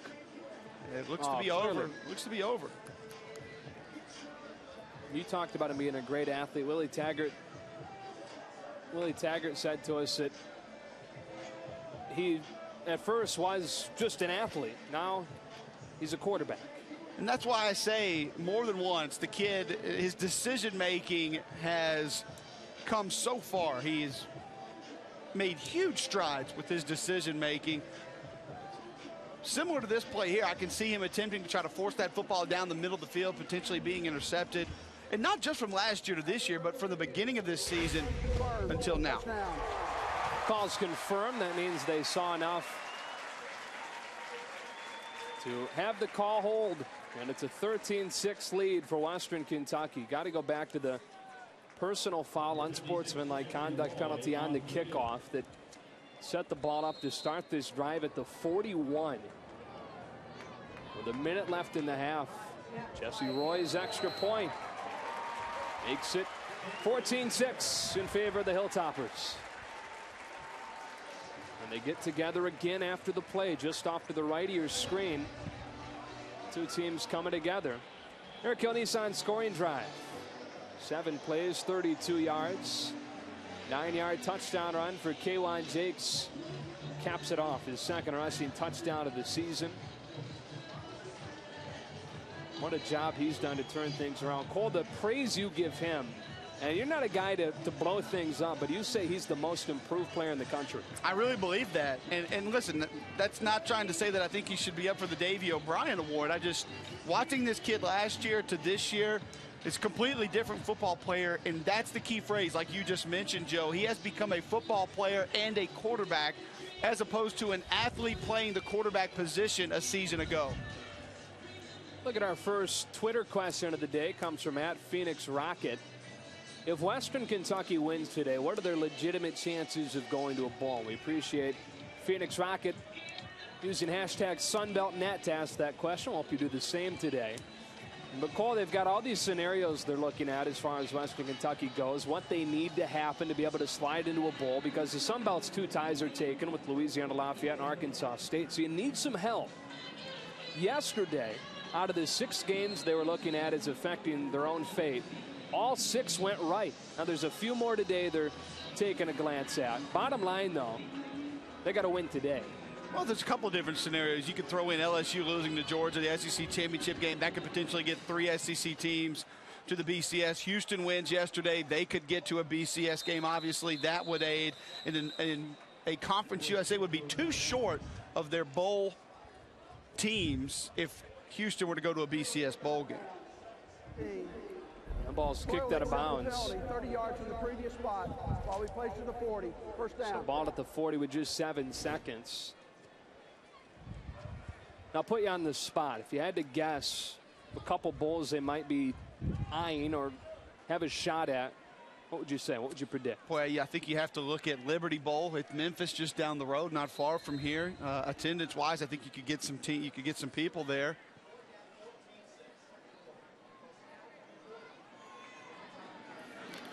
One last play for the Trojans. Sean Southward planted down by Andrew Jackson.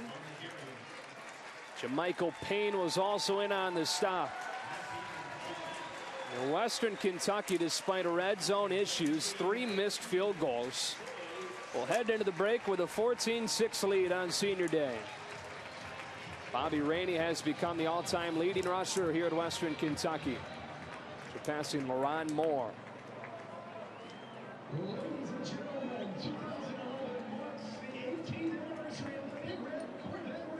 Sprint halftime report in just a moment. But first, let's go down to Aaron, who's with Willie Taggart. Coach, how much momentum did that touchdown give your team? That was huge. We needed that, especially offensively. We've been driving the ball downfield and hadn't gotten any points. And after they go down and score, I think that gave our offense a lot of confidence going into that half. I know you and Bobby Rainey are close. How relieved are you for him to break the record and that he did so early in the game and now he can just go play football? I'm glad that he did it. I thought in the first half he was trying so hard. He missed a lot of holes in the first half, just trying so hard to get the yardage. Now he can sit back and relax and just play football. What will you tell your team at halftime? We just got this is what we talked about all year, about being on top of people and trying to close out and step on their throats. So we're going to go in and talk to them about stepping on their throats and finish this ball game for these seniors. All right, thanks, Coach. Thank you. Joe? All right, Aaron. Western Kentucky riding a 6-game Sun Belt win streak, trying to boost the bowl chances and complete the greatest one-season turnaround in Sun Belt history. Sprint halftime reports next. For its 14-6 Hilltoppers over the Troy Trojans, with Cole Cubelic, Joe Davis on hand, Aaron Cofield roaming the sidelines today. It's senior day for Willie Taggart's Hilltoppers. Had 3 missed field goals during that first half.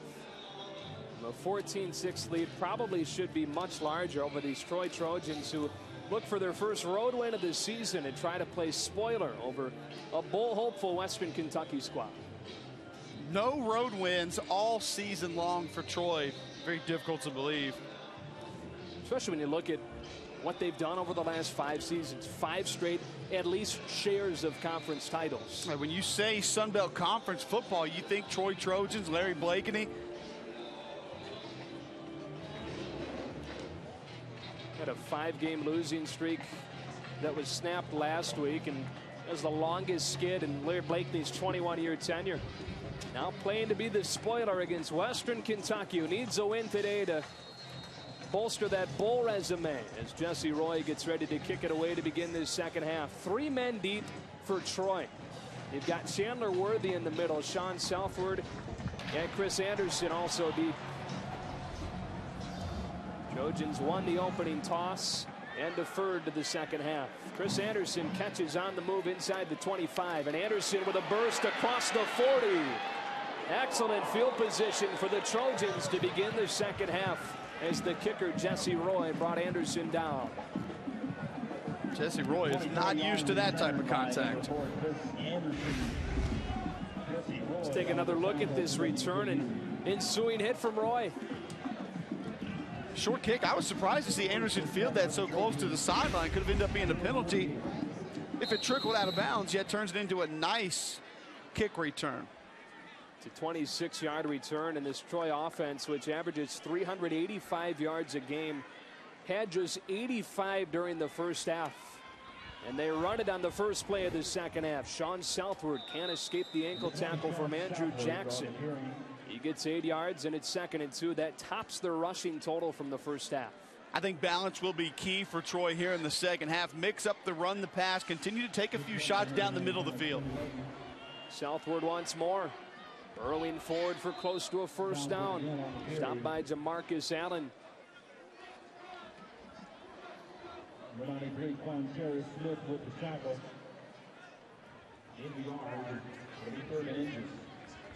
They'll mark him. Have to measure this right at the sticks. Yeah, it looks like they will.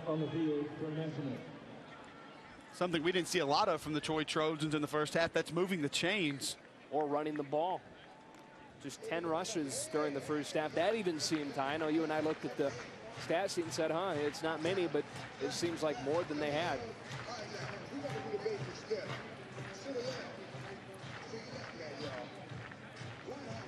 Opening possession of the second half for the Trojans, and they'll have a 3rd down and about a foot. Coming here. First half possessions for the Trojans. Cole, this is what happens when you face a team that's 4th in the country in time of possession. 5 first half possessions, and the 5th one was 1 play with 7 seconds left. And I think the key is this column here. Amount of plays of each possession. The 1 touchdown drive, you had 11 opportunities. But 3 and out, 4 plays, 1 play. On this 3rd down and the length of the football, Corey Robinson will come out of the game, and DJ Taylor, the 230-pound running back, is in there ready to take the snap. And Taylor will take it on a sweep play. Bo Adebayo swallowed him. It'll depend on the spot. And judging by the near side judge, I don't think he got it. No, I think he actually lost about a half of a yard. It'll be 4th and a full 1 rather than 3rd and a half. You see the penetration coming there from the outside. You mentioned Adebayo. He was the first upfield, along with Keontae Young coming from the safety spot. That forced DJ Taylor to cut back inside. The rest of that Hilltopper pursuit negates a first down. Robinson back in for 4th down and a yard on the first possession of half number 2. Southwards decked. Look out. Andrew Jackson nails him. And the Hilltoppers take control. A loud start to the second half for Jackson and the Hilltoppers with a football when you come back. Welcome back to Fikes Field here in Bowling Green, Kentucky. Hilltoppers ahead 14-6. Let's listen in to Andrew Jackson stop on 4th and 1.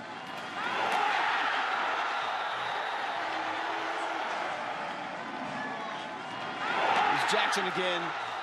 It's just an inside linebacker blitz. However, trying to pull Zach Johnson. Watch him pull here. You'll see Jackson here is going to shoot the gap. He'll come in behind the pulling offensive lineman.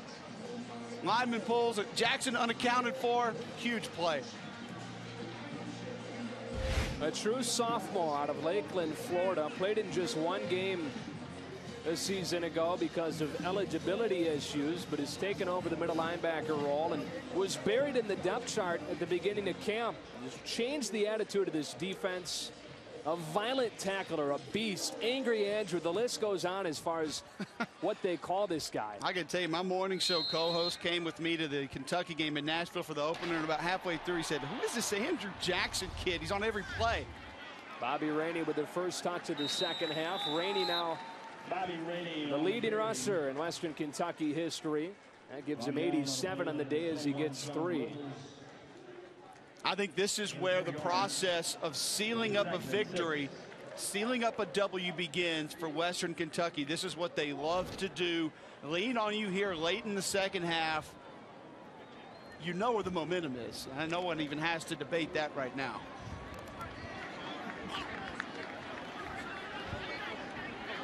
Unbalanced line in the second down play. 6 men to the right of the center, and Jakes fakes the toss and bursts into the open field. What a play call. 1st and goal.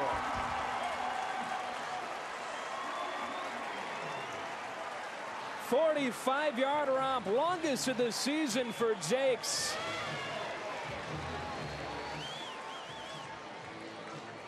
It's just visual deception, Joe. You see the offensive line completely stacked over to the left side. Who's left to contain? Nobody.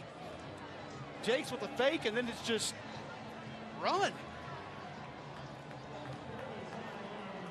K.Y. Jakes, who already has a rushing touchdown today. His previous long this season was 16. That one 45 and 1st and goal at the 5-yard line. It's Rainey straight up the gut, bouncing off tacklers and stopped short of the 1. 4 yards for Rainey. 2nd down and goal for Western Kentucky. You talk about needing to learn how to put a game away. They've got a chance to go up 2 scores. And this is the way to do it right here. Big offensive lineman opening up holes. You saw left guard Luis Polanco pulling around, opening it up for Rainey as he inches towards the goal line. They like to lean on you. They like to eat the clock, limit your possessions in the second half, and they don't need much of a lead. It can be 1 or 3. Rainey, left side, touchdown, Western Kentucky.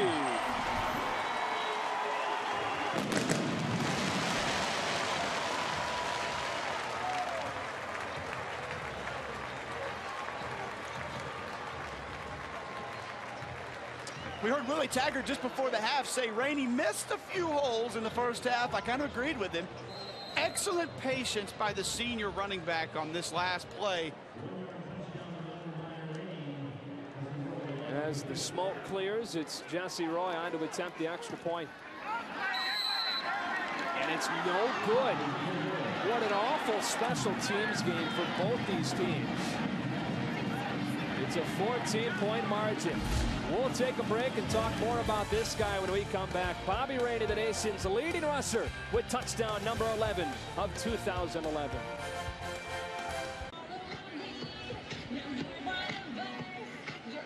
Western Kentucky Hilltoppers 20 over the Troy Trojans 6. Cole Cubelic, Joe Davis from Fikes Field in Bowling Green, Kentucky. You're going to see Adam Smith, the right guard, pull here. He's going to open it up for Bobby Rainey. Watch Kadeem Jones at fullback as well. Big 32, just manhandling that Troy defense in short yardage situations today. Eric Hill Nissan's scoring drive, 4 plays, 54 yards, and a 1-yard touchdown run for Bobby Rainey. The key on the drive was a 45-yard run by Kwan Jakes. They went unbalanced line and ran away from it. 22 rushes, 93 yards for Rainey, who today became the all-time leading rusher at Western Kentucky. Now he needs 107 to set the single season record, which is also owned by LaRon Moore, the guy whose career record he smashed today. You have to think, too, here with a 20-6 lead, not going to be many pass attempts in the second half for the Hilltoppers. A bouncer of a kick taken by Jacoby Thomas on a dive. Short of the 40-yard line. Well, that's either a snub or you're so confident in your defense that Troy hasn't been able to move the football. Here. We'll let you have it in midfield. How many first downs? You have 3? We don't want to return.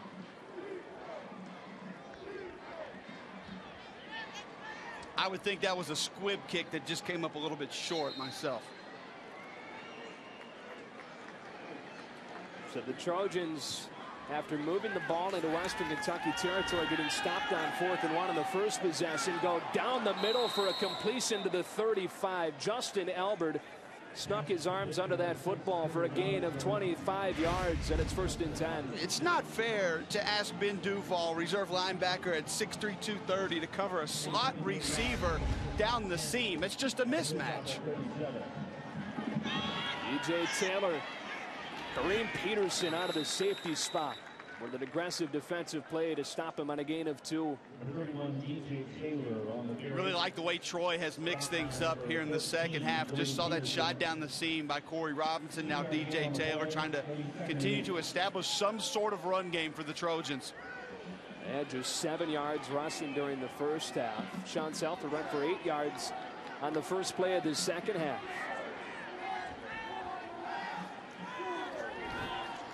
Robinson against 5 defensive backs as a wide open man. Chandler Worthy with a foot race, reaching into the end zone for a touchdown. 35-yard effort score for Chandler Worthy, and the Trojans back to within 1 score. What an answer by Corey Robinson in this Troy offense. Chandler Worthy, excellent individual effort inside the 5 to get that ball over the goal line. But Troy comes right back and answers the call. Excellent job by the Trojans. And Cole, how about this? Down by 8. They're going to go for 2.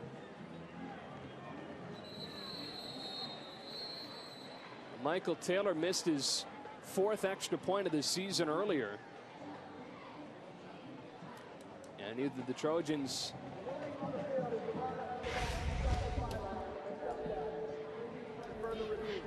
they're going to take another look at this call. Either the Trojans don't know that Western Kentucky missed the extra point, or they've just lost faith in Michael Taylor. This could be one of those games where all coaches have lost faith in the kicking game.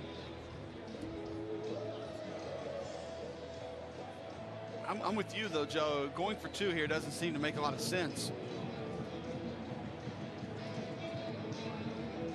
There's a completion to Justin Albert earlier on the drive, and now Chandler Worthy getting open over the center of that defense. And for Worthy, if it stands, it'll be his 3rd touchdown of the year. Just a freshman out of Hampton, Georgia.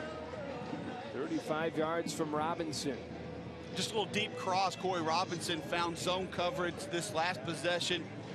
2 big plays he was able to take advantage of. One, found Duval mismatch on a slot receiver with both safeties outside in cover 2.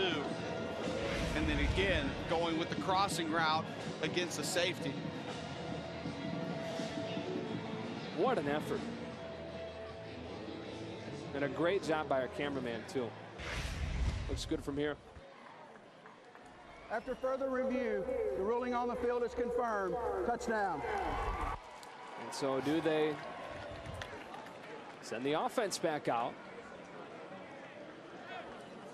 Well, instead, they will try to kick it. But it's Spencer Martin, Number 14. who's not even on the original traveling roster for Troy, on to attempt this extra point. Michael Taylor, the senior, missed his 4th of the season today. So they go to Martin, who hooks it wide. 8-point ball game. Back and forth we go from Western Kentucky.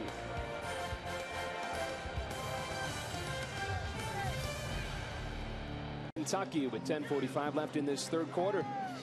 The sweetheart of the game is brought to you by Garvin Woodland Gardens, ranked as one of the top 10 best public gardens in the South, located in Hot Springs, Arkansas, which is site of the 2012 Sun Belt Conference basketball tournament. I'm a little baffled how we've been able to go a whole season without you winning sweetheart of the game, Cole. It's okay. It's one that I'm willing to give up.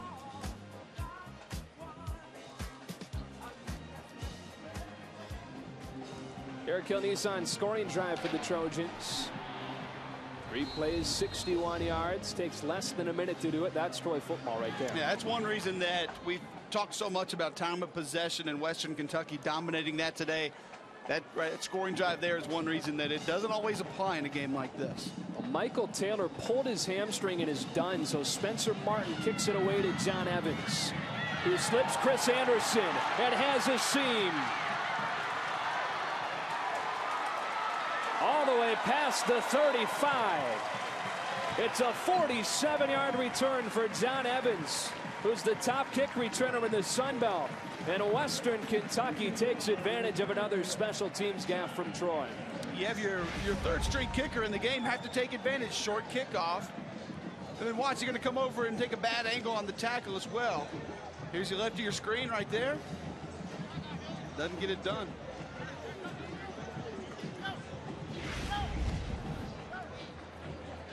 And this is where field position really plays into the hands of Western Kentucky. 10:35 left in the third quarter. Couple runs. Even if you don't convert a first down or get points, you can pin Troy deep. Tyler Higbee in motion. And Bobby Rainey behind Kadeem Jones, spinning free to the 26. 7 yards. It's 2nd down and 3.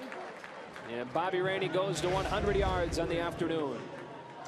Check out Bobby Rainey here again, as you see Adam Smith pulling around, leading the way. Couple of spin moves. It's like hitting that circle button in PlayStation there for Bobby Rainey. He's a video game guy, Cole. We talked about that a little bit last week. Said he knew that he finally had big-time respect when this summer he got his copy of NCAA 2012, and his overall rating was bumped up to a 90. Said he knew he had arrived when he saw that.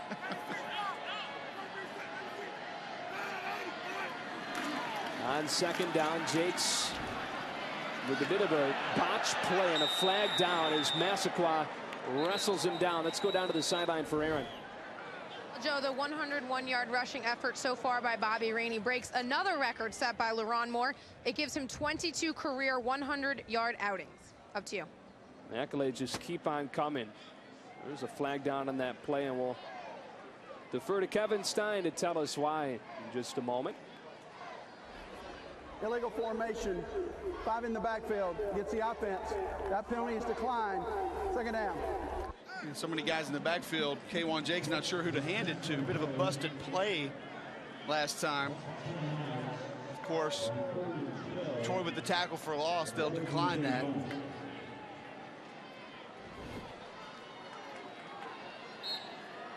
This is where you have to spy K1 Jakes, in my opinion, Joe, and watch the draw to Bobby Rainey.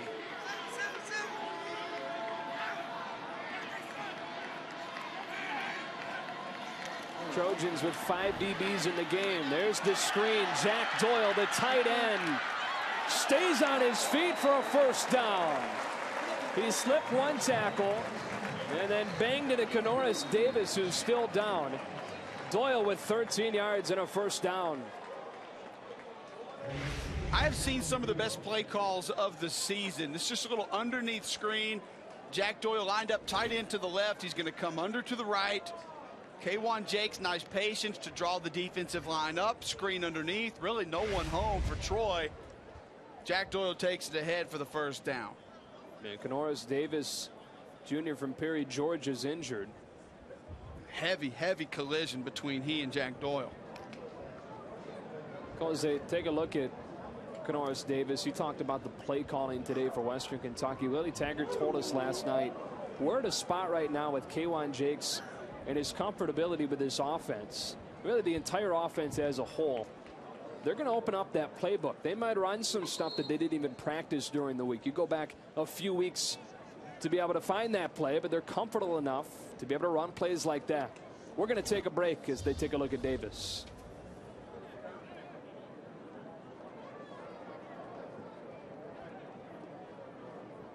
Davis, they'll need the cart to get him off of the field, but he is to his feet and hopping on that cart on the far side of the field. So good to see him at least off of the ground, and the training staff will take care of him now.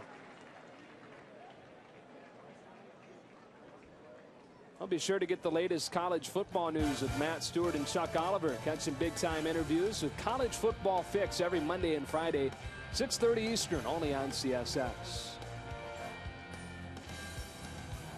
And follow the Sun Belt Conference on Twitter and Facebook for all the latest updates from around the league and get scores and facts, standings, statistics, and more. Be sure to get the inside scoop. Follow at twitter.com at the Sun Belt. Head over to facebook.com/the Sun Belt Conference.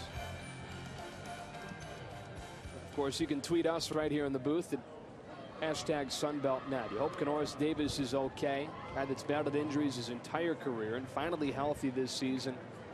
Putting together a solid year. And Jack Doyle, the guy that delivered the blow that injured Canoris Davis. Willie Taggart calls this guy Jack Bauer. The character from 24.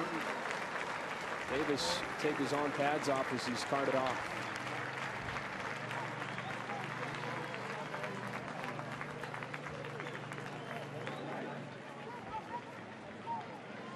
Go back to a couple third down conversions today, Joe. The one little quick hook to Jack Doyle that was wide open. Obviously the K1 Jakes fake, and now the screen underneath. Kind of that waggle screen to Jack Doyle. Just impressive play calling for the Hilltoppers, especially on third down. After that third down pickup, first down and 10 at the 22. Then play action for Jakes. Steps into pressure and threw it low for Mitchell Henry. Three tight ends in that route combination. Here are the possessions so far today for Western Kentucky. We talk about it feeling like more of a blowout than it is. That's because of those three missed field goals, one of which was blocked. Well, you see 3 possessions over 8 plays. Complete opposite for the Troy Trojans. We looked at their statistics earlier, and 3, 4, 1 for the Trojans. Obviously, one of those here in the second half, a quick drive that turned into points, but Western Kentucky more than 23 minutes out of the 33 possible in time of possession so far. Bobby Rainey shifting gears in the backfield. Tony Davis and Jonathan Massaquoi combined to bring him down after he gained his way to the 20. And it brings up third down. Seth White into the game again, another extra offensive lineman. He brings a little extra bulk at 6'5", 290 pounds. In that overload formation for Western Kentucky, Bobby Rainey finding space just underneath Seth White, Jack Doyle. Screen and draw again, 3rd and 7, Cole. Something low risk, I would assume. Maybe try to get this football to the middle of the field. Kickers have struggled. I'm not sure if Willie Taggart has any confidence to even allow a kicker to attempt a kick here. They've got to hurry. Jakes is brought down. Tony Davis with his 2nd sack of the day, back at the 23. And 4th down coming up on a day where the kickers have struggled mightily. Jonathan Massaquoi with the bull rush. On top of that, Tony Davis, little bull rush of his own. both working on right guard, right tackle, completely collapsed the pocket. Nowhere for K'Wan Jakes to escape on that play. Loss 4, 4th and 11. Offense stays on the field. It would be a 40-yarder from here. Casey Tinius injured earlier in the ball game. Jesse Roy, the only one available.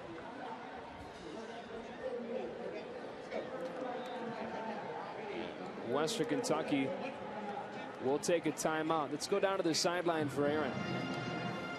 Hey guys, I just spoke with head trainer Chuck Ash. He tells me Kenoris Davis dislocated his ankle and they're taking him back to do further x-rays. Awful injury to have to go through. I hate to hear that. Team orthopedic surgeon Jeff Dugas will check him out in the locker room. Go back to that last play though, Joe, a guy we don't really talk much about, Tony Davis. This kid plays defensive tackle at 6 foot, 255 pounds. I mean, he's a linebacker size. He lines up at that D tackle spot, takes on centers, guards, tackles, double teams. Saw him with a nice little bull rush on that last play to get the sack on K'Wan Jakes and force a 4th and long. It's 4th down and 11. 2 tight ends in the ball game, both to the left side of the formation, and move them back 5. Do you consider punting? Yes. Prior to the snap, false start, offense, number 77, 5-yard penalty, field 4th down. That'll make it 4th down and 16, moving the ball back to the 29. I think for me personally, with an 8-point lead, now 4th and 16, I would have immediately sent my punt team out. Here they come now as you look at Larry Blakeney. You hate to treat it this way, but it's almost punishment for your offense. If you're going to do that to me, I'm going to give you an opportunity to convert. And Brakefield, one of the best in the country at pinning the ball deep. Justin Albert to go back and stand at his own 10. Line drive kick. Inside the 5. Nicely done by the sophomore Brakefield. Trojans will take control at the 4-yard line. Let's go down to Aaron, who's with his special guest. I'm with Athletic Director Ross Bjork from Western Kentucky. Talk about the excitement surrounding the program this season. Well, it's really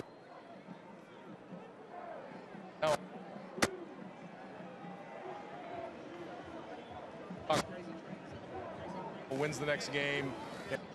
The maps, that's been exciting. You guys have started taking deposits for bowl games. I know that the Sun Belt's 2 ties they're filled in so far, but how optimistic are you that you guys will find a bowl home? You know what? I think what we need to do is win this game, and so far it's looking pretty good. We just need to hold on here and then really start the lobbying process. And the more deposits we take, the better it is for our program that says that we're serious about football and we're ready to go to that bowl game. So we're ready. I know you've been here 18 months, but to Bobby Rainey play his last game here, what is that like? Well, Bobby's really been a testament to this program of really staying the course. You know, 2 back-to-back 1,500-yard seasons, really carried this program throughout this year, and it's just great. He's a great kid. That's what makes it more exciting. He's such a good person off the field. Well, and then how about his coach, having Willie Taggart come in and turn this program around? Well, Willie wants guys to break his records because Willie was such a great player, and so Willie's job is to recruit, and that's what he does. That does a great job of, and we're building this program the right way. All right, thanks so much. Thank you, Aaron. Joe? All right, thanks, guys. We apologize for the technical difficulties at the start of that conversation. 3rd down and 8 for the Trojans, deep in their own end. And that punt right now looking like a pretty good idea for the head coach, Willie Taggart. 2 backs in to block. Robinson given time for Eric Thomas, and it's through his hands. 4th down. Coverage from Tyree Robinson as Corey Robinson looked for his top receiver but couldn't get him. Had one-on-one, took the chance outside, but a 2-man rush by Western Kentucky. They drop everyone here. Gave up that man-to-man on the outside. Troy unable to convert. And like you mentioned it, Joe, a great play call now looking back. After the penalty, go ahead and punt that football. And Goggins in the shadow of his own goalpost, literally almost got it blocked. John Evans takes a fair catch right at midfield. That's a heck of a punt right there for Will Goggins.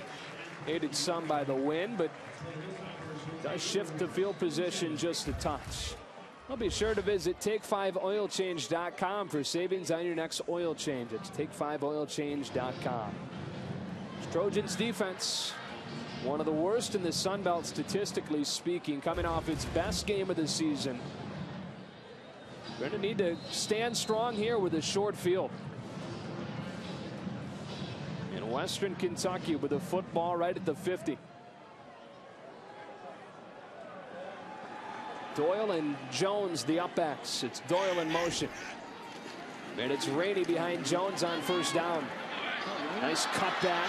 Strong legs pushing him forward for 9 to the 41. Brendan Trowick with a stop. 2nd and a yard.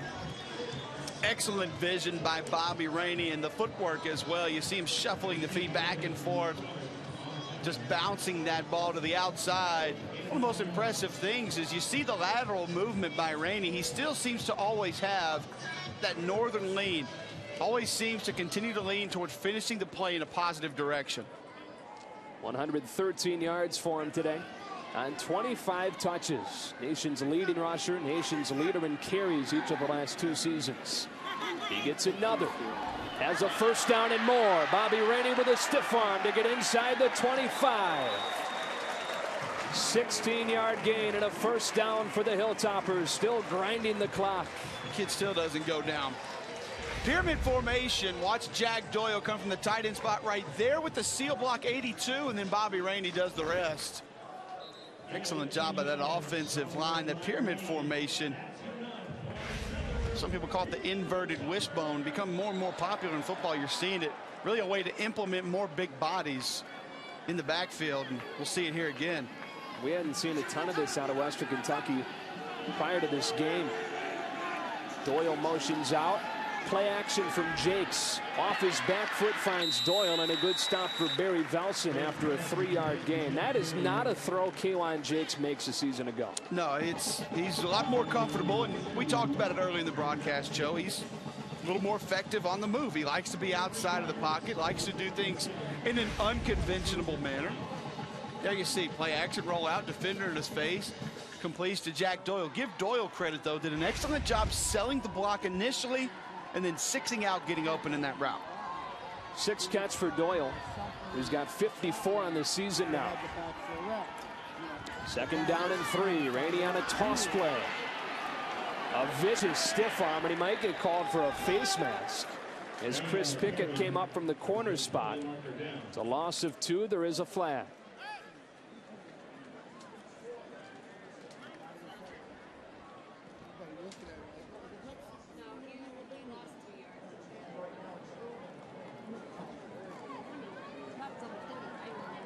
Kevin Stein, our head referee of the Sun Belt crew.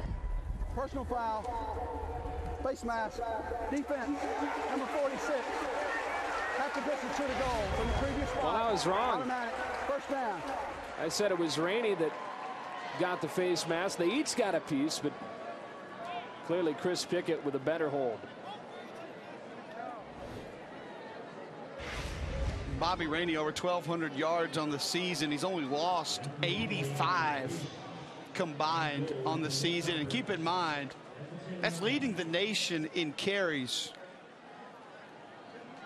And he leads the nation as far as percentage of his team's offense. You see percentage of the run game there. But of the total offense, and you factor in his receptions, because he is the 2nd leading receiver on the team, he's got 50% of the team's total offense on the year. And that becomes so much more impressive at this point in the season because teams have to know the game plan for Bobby Rainey. We saw Jakes go out the back door in this formation the last time. Unbalanced line on 1st and goal.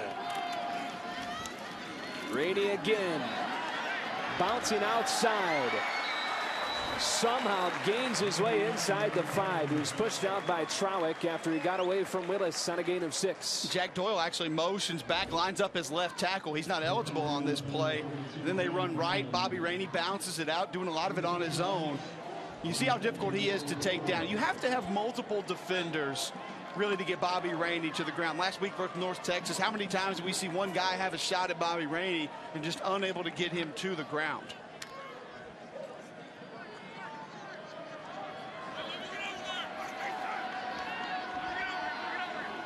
Second and goal. Rainey. Second touchdown of the day for Bobby Rainey. 2-score lead for the Hilltoppers.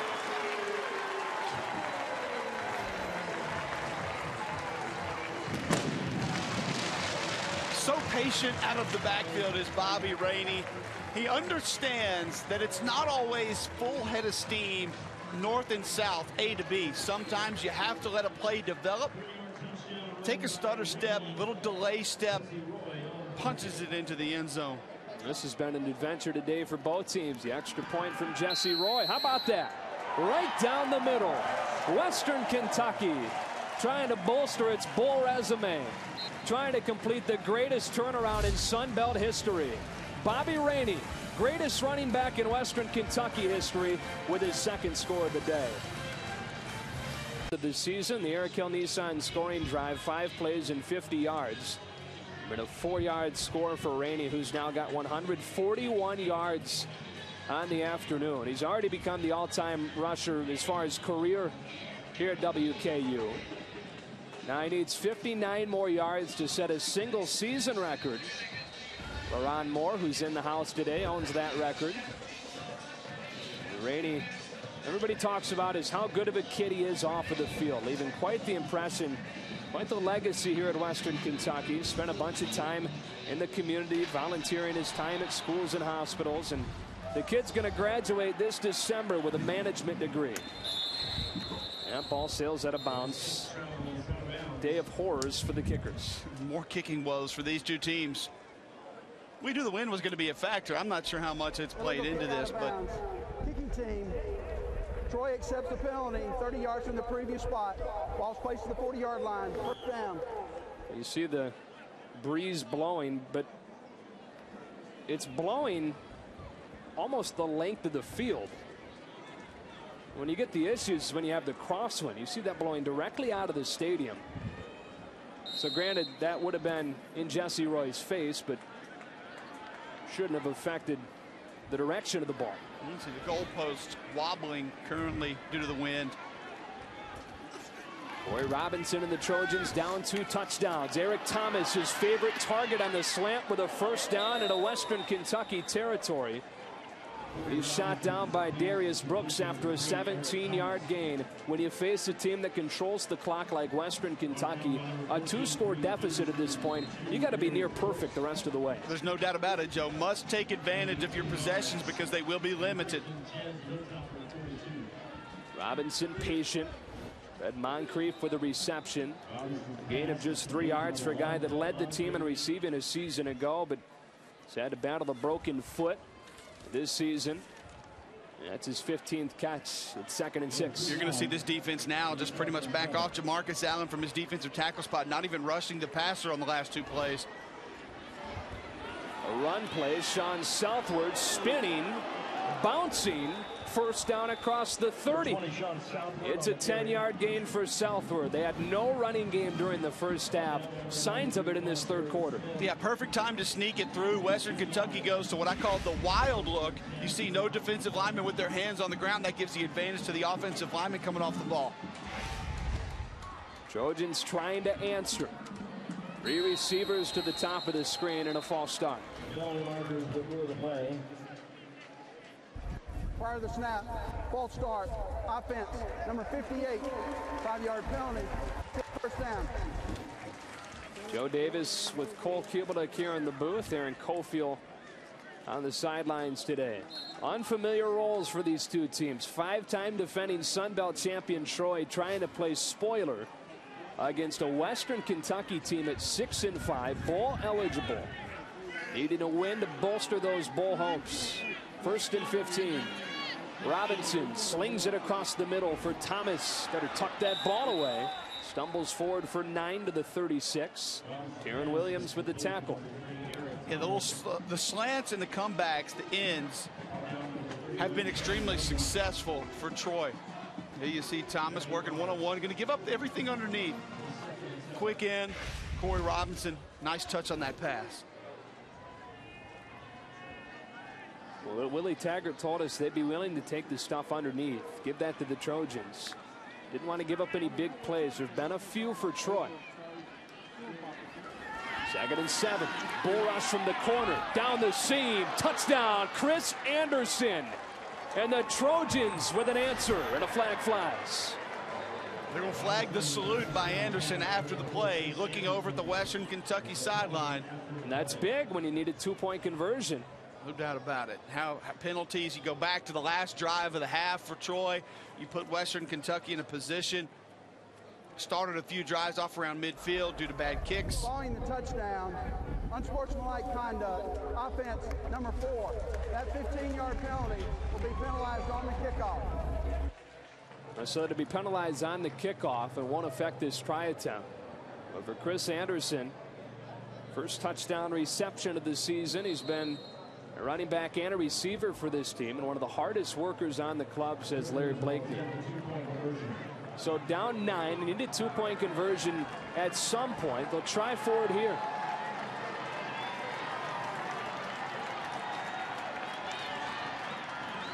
Robinson to the corner. Corey Johnson couldn't hold on.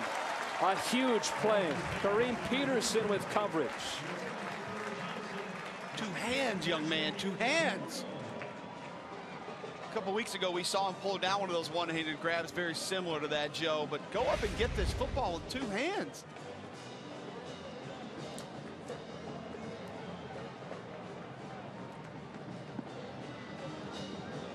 Let's go back to the touchdown, just right down the seam. And I give credit to Jimmy Arnold, who's done a nice job today filling in at left guard for Kyle Winborn.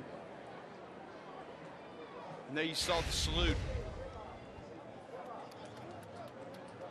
Eric Hill Nissan scoring drive for the Trojans. Another quick one. 5 plays, 60 yards. And Chris Anderson has the catch from Corey Robinson, who's got his 2nd touchdown throw of the day and his 19th of the season.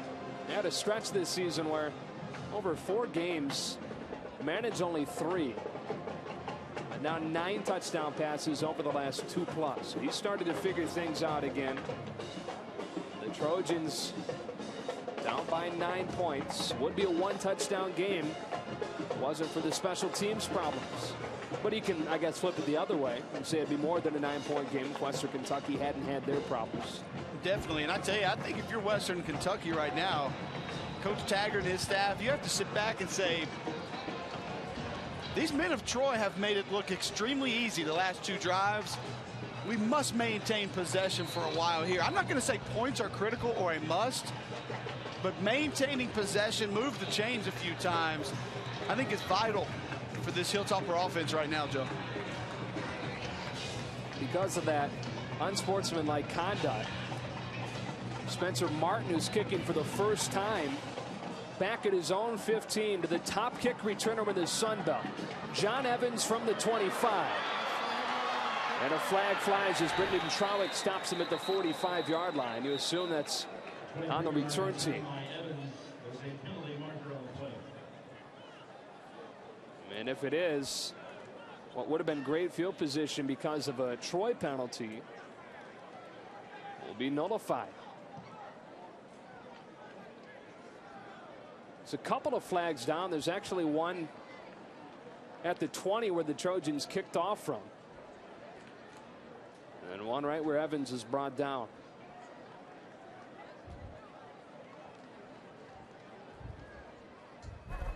There are 2 fouls on the play. Offsides, kicking team number 22. Illegal block in the back. Receiving team, those penalties offset. Replay the kick. And with the kicking problems both these teams have had today, you know, Larry Blakeney saying, oh, really? John Evans get another shot to return it. Evans already with a 52-yard return today. Let's take a look at our Rubik's Cubelic. Cole's keys to a win: rushing yards, penalties, and turnovers. Troy trails in all 3.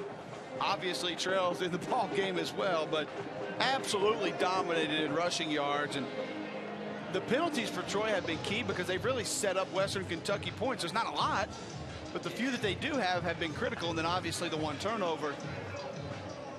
Rushing yards, however, it doesn't tell the entire story for a team like Troy, but when it's that big of a difference, it's obvious.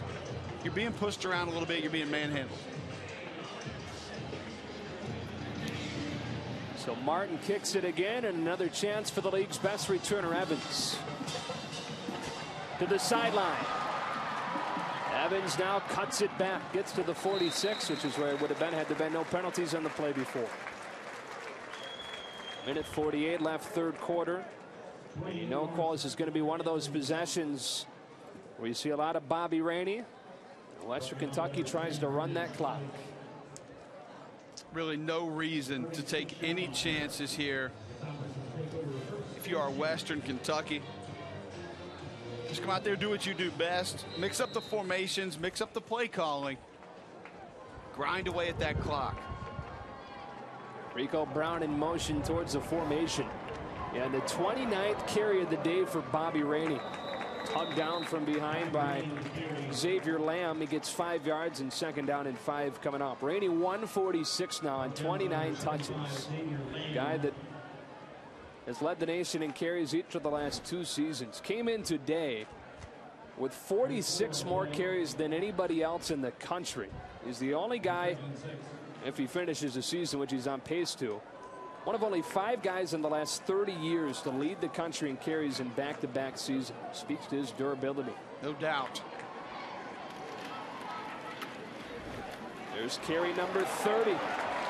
Surges into the secondary for a first down across the 40. Barry Velson with his stop. Sometimes it doesn't have to be fancy. It can be directly north and south. Bobby Rainey taking this ball right up the gut, in between left guard and center. A first down, like we mentioned, move those chains. Here we'll see on the replay coming right up the gut. Excellent work there by Adam Smith and Sean Conway. Double team, combination block up to the linebacker, get to the second level, let Bobby Rainey do the rest. Unbalanced line again.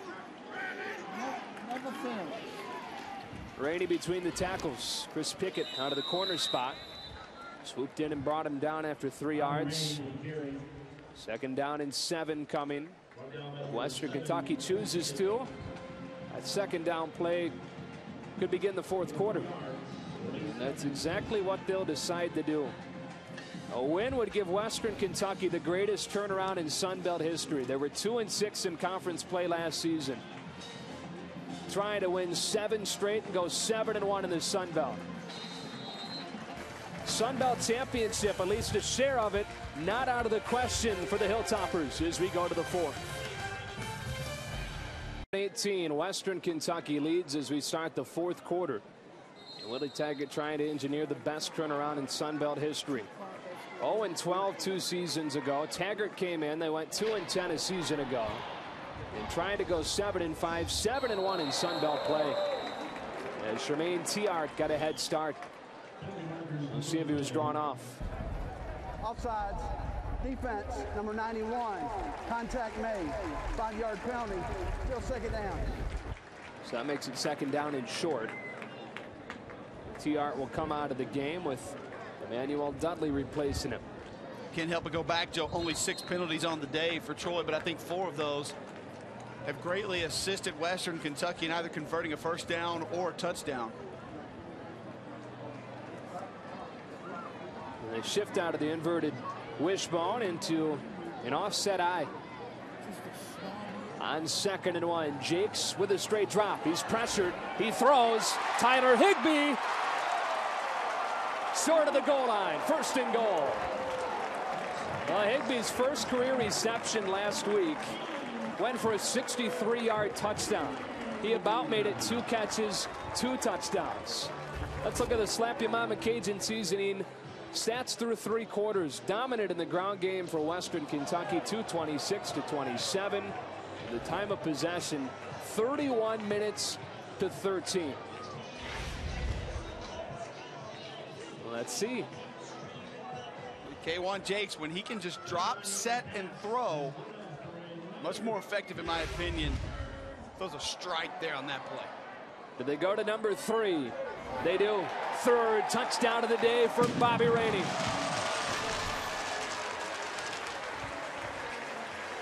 What a memorable day for the senior from Griffin, Georgia. He shatters the all-time career record. He scores 3 times and is within 40 yards of a single season record at Western Kentucky. Still 14.5 minutes left to play in this ball game, Joe. Jesse Roy on for the extra point. And right down the middle. Tyler Higbee from K1 Jakes. 29 yards to put the ball at the 1. And when you're within 1 yard, who are you going to go to? No question. Tonight on CST at 10 Central. Watch CST tonight for a recap of the weekend sports, including college football and hoops. You get scores and highlights from both of those. And it's almost time to get into the college football postseason, so stick with CST each week for the most information on your favorite regional teams, as well as weekly updates on your New Orleans Saints and more. CST tonight, every Saturday in high def. We're available live from the Louisiana Cat Studio. 2-score lead for Western Kentucky. Talk about postseason. Hilltoppers trying to punch their ticket to a bowl game. The Eric Hill Nissan scoring drive. 5 plays, 54 yards. And Bobby Rainey with his 3rd touchdown run of the day. His 13th of the season. 161 yards. He's become the all-time leading rusher as far as career numbers go today. He's 39 away from setting a single season record. That looked completely out of the question heading into last week, but Rainey had 214 yards against North Texas. And another big day on his senior day. Chandler Worthy with a late decision to bring it out. He's got good speed. Does he turn it into a good decision? There are flags flying as he gets out to the 24 and a 26-yard run back. 25-yard return by number 89, Chandler Worthy, with a penalty marker down. During the return, holding receiving team number 20.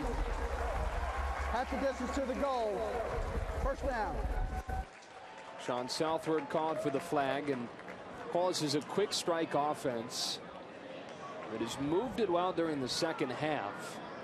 But like we talked about, when you're facing Western Kentucky, a team that when it gets the ball is going to drain clock, Trojans got to be perfect. Oh, there's no doubt about it. And there are no good penalties, but it seems as almost every penalty has been, I don't want to say devastating, but just such a negative penalty for the Trojans. You come out and get decent field position. Now you're backed up inside your own 10 to start this drive. Empty set for Corey Robinson. 4-man rush. Across his body and dropped. B.J. Chitty.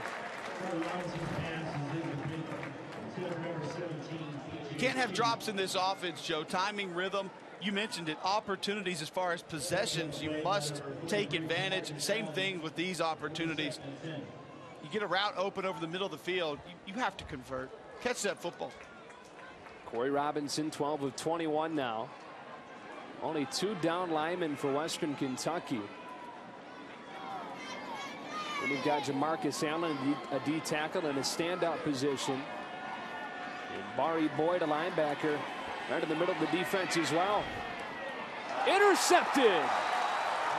Keontae Young picks it off at the 27.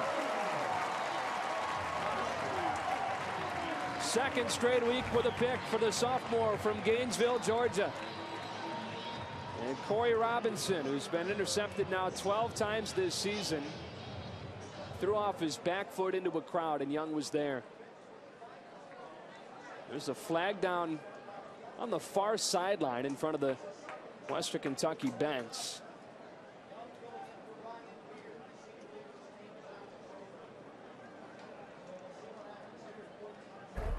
Following the interception, unsportsmanlike conduct, defense, it's on the coaching staff. Referee ran into a coach on the field.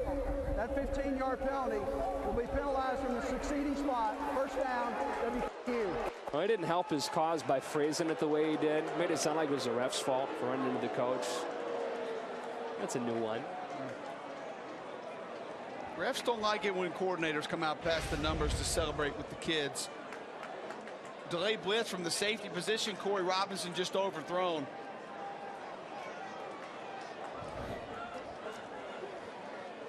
You see the coach right there. That's Willie Taggart. No, not Willie. Cole's shaking his head over here. His entire staff, so much energy, enthusiasm.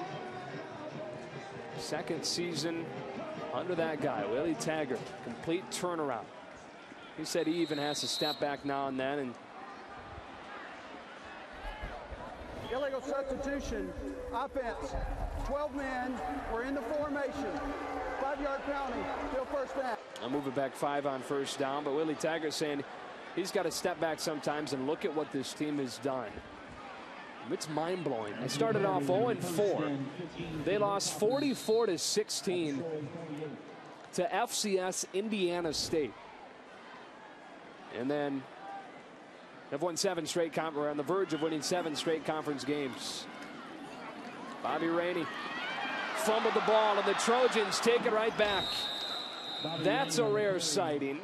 Brendan Trowick recovers the fumble. Yeah, that ball was jarred loose.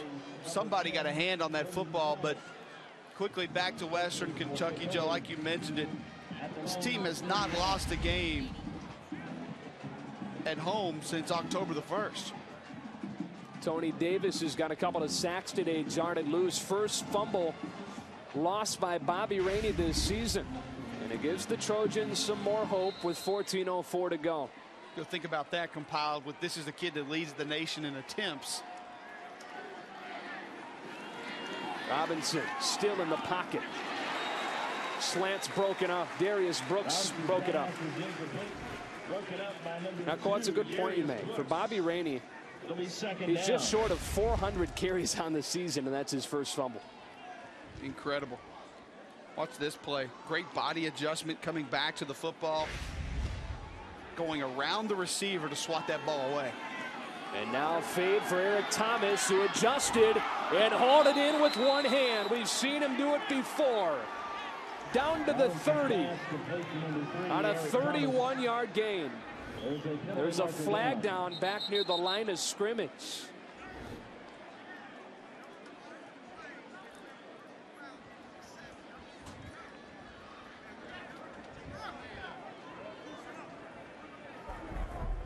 Following the play, personal foul, unnecessary roughness. Offense number 67.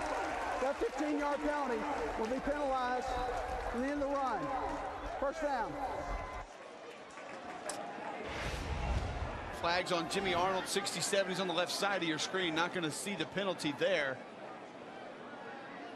We talked about Arnold filling in for Kyle Winborn, who is out. Winborn had started 30 consecutive games for that Trojan offensive line. You mentioned it a bit ago, Cole. Every time it seems like Troy gets a penalty, it's at the very worst time. So first down from the 45 as the play stands. Robinson slings it over the middle for Justin Albert, who had a step on Arias right. 2nd and 10.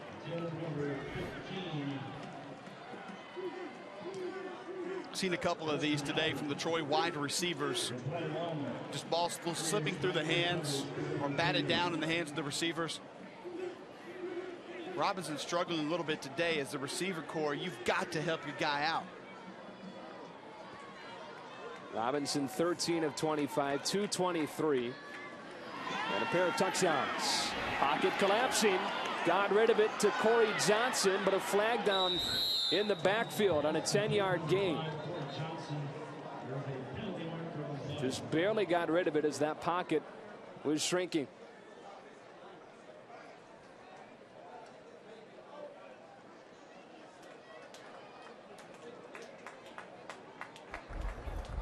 Holding. Offense, number 60. 10 yards from the previous spot. Replay. 2nd down. This time Zach Swindle A fifth-year senior at center is guilty.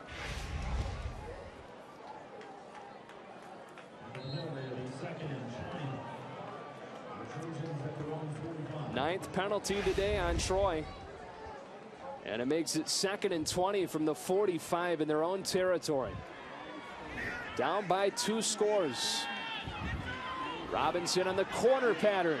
Chandler Worthy with a tremendous effort. He's just short of the first down, but the true freshman from Hampton, Georgia, gets 19.5 to make it 3rd and manageable. What a grab for Chandler Worthy. Great protection, 2-man rush. Plenty of time for Robinson, puts that right on the money. Unsportsmanlike conduct, offense, number And you 6. have got to be kidding me. 15-yard penalty on the end of the play.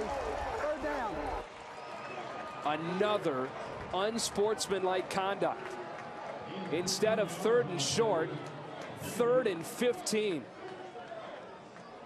Can you believe this? I think he called out Jimmy Arnold again, filling in for Kyle Wilborn. Just a huge penalty.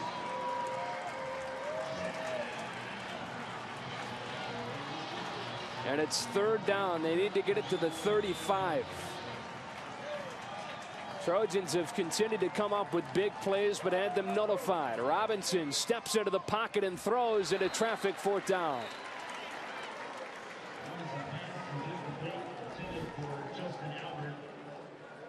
What a deflating, crushing drive for the Trojans. 4 penalties on the drive, 10 today.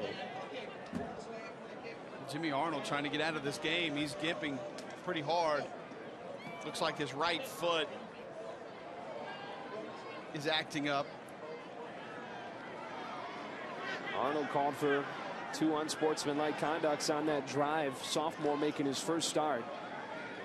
Now you hand the ball back to Western Kentucky. 4th in the country in time of possession.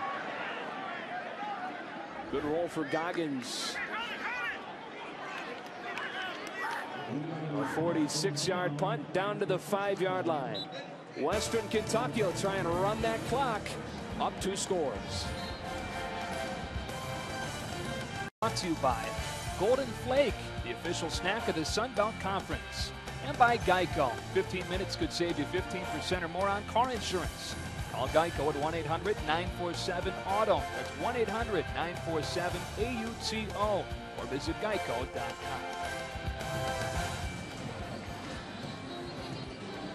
Western Kentucky 6-5, already bowl eligible, in need of one more win to strengthen that resume. Leading by 16 with 12:23 to go. And Cole, during the break we find out Kentucky beat Tennessee.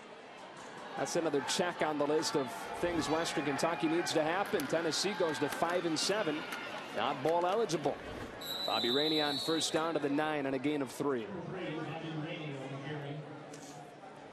Yeah, the SEC is a conference that needs a couple of wins today. When you talk about Vanderbilt at 5 wins, Mississippi State at 5 wins, all trying to become bowl eligible. And those are extra spaces like we talked about, Joe, that potentially Western Kentucky could fill into a bowl slot.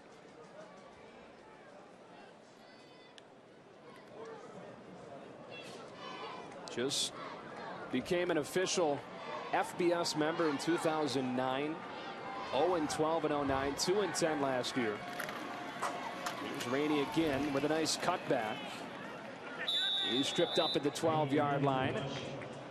A 4-yard gain and a big 3rd down coming with Brendan Trowick getting the tackle. Trowick's had a heck of a day for that Trojan defense today. A nice job on the stance here. Got to get that football back into your offense's hand to have a shot. We've talked about how quickly the Trojans can score, but this is a critical 3rd and 3.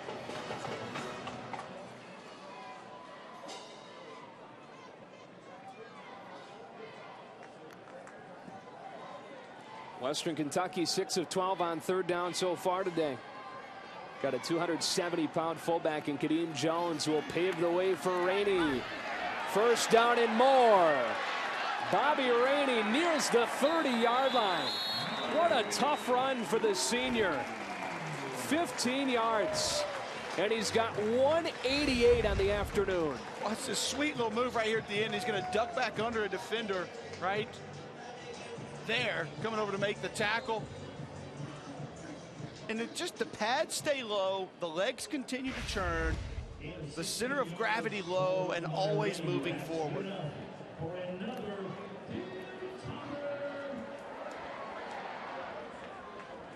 Devastating to the clock as well if you're the Troy Trojans. With two fullbacks on 1st and 10. Rainey trying to bounce this one and show his speed. Brendan Traulick flies out of the secondary to stop him after a gain of 5. Yeah, pretty big collision over on the sideline between Traulick and Rainey. Rainey bounced right back into the huddle. However, 5-yard pickup, 4-yard pickup. It's amazing. Kid just bounces outside, doesn't look like he's going to be able to pick anything up. Next thing you know, you look at the change, you got 2nd and 6. That was his 37th touch of the day. Now 197. Needs 3 yards for the single season record. 5th play of the drive. 5th carry for Rainey. Keeps the feet turning up to the 36. And another 3rd down coming up. Adam Smith, right guard, 6'5", 334, leading the way for the senior tailback on that last play. Sets up another 3rd and short. Now it depends on if they give him 2 or 3 there. He's at least tied the single season record. We'll see what they officially give him here in a moment. Trojans need a stop. Inside of 10 minutes left. Rainey left side. Barry Velson came up and contacted him at the line of scrimmage. And Rainey's going to be short of the 1st down. Although he does go over 200. And with that, Cole now can call himself the all-time leading rusher as far as the single season. 2nd straight game with more than 200 yards. 1,670 yards this season. Yeah, Bobby Rainey's going to become one of those guys where it's easier to just mention what records he doesn't have in school history.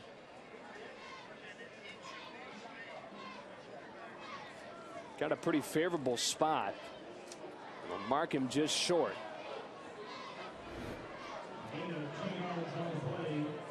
You got to think long and hard about going for it here, don't you? 34-18. I would say no reason not to seriously consider it.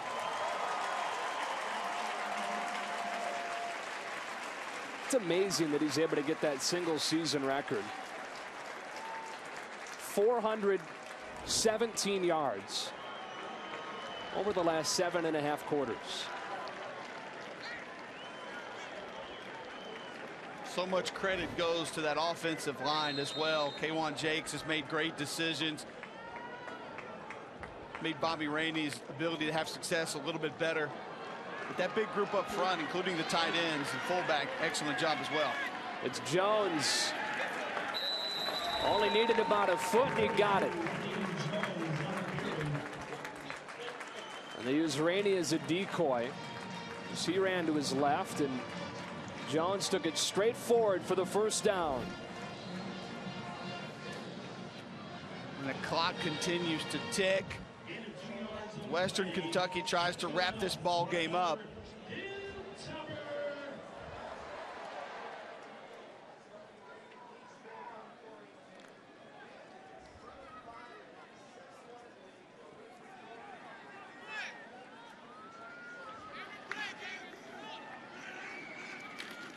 Rainey's 40th touch of the day.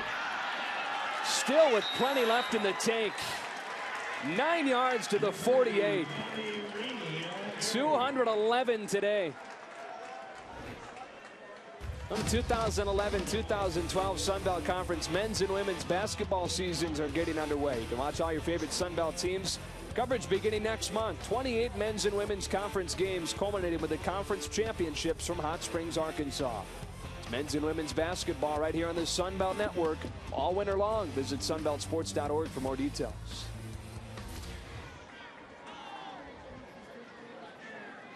Tyler Higbee goes in motion. Bobby Rainey gets another carry. First down into Trojans territory. They'll give them 5 yards.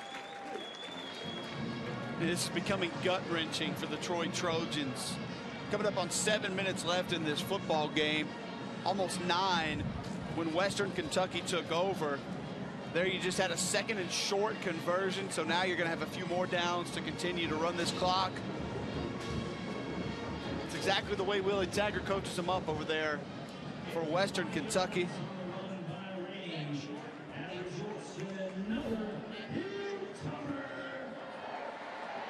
Willie Taggart said when he took this job before last season, he knew that'd have to be their personality. Rainey bounces outside, then cuts it upfield across the 50 for 3. And then he's shoved back. But the way Willie Taggart's teams control the clock and the tempo of the ball game, you add that to the fact that they now think they'll win. They go into games with that attitude, which is so important. It's a dangerous team that's on the verge of winning 7 straight in conference. And we'll watch closely next week as the Trojans take on Arkansas State.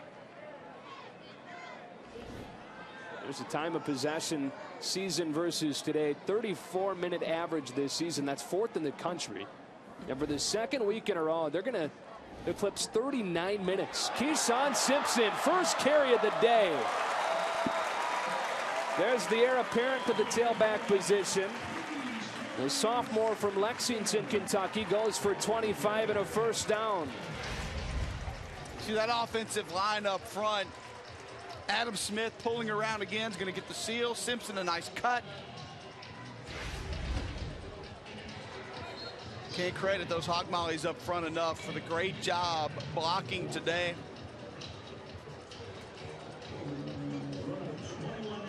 Only one senior on that unit.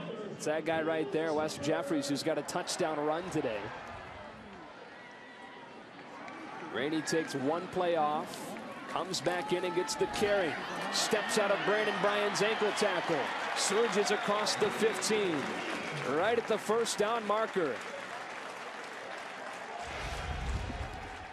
This is cut by Bobby Rainey. Just bounces to the outside, following his fullback into the hole. And Rainey gets a standing ovation. For good reason. Guy's been excellent not only today, but for his entire career here in Bowling Green.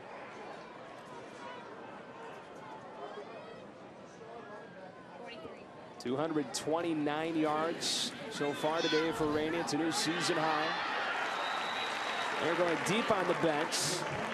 Braxton Miller, who's a senior from Stanford, Kentucky, getting a touch. Love to see those seniors that have been around the program for a while that may not be starters or reserves able to get some meaningful snaps here in their last home football game. This is a team, Joe, that has lost one game since October the 1st. Fell to Arkansas State that day. You and I were here calling that one. It just happens to be the #1 team in the nation, undefeated LSU.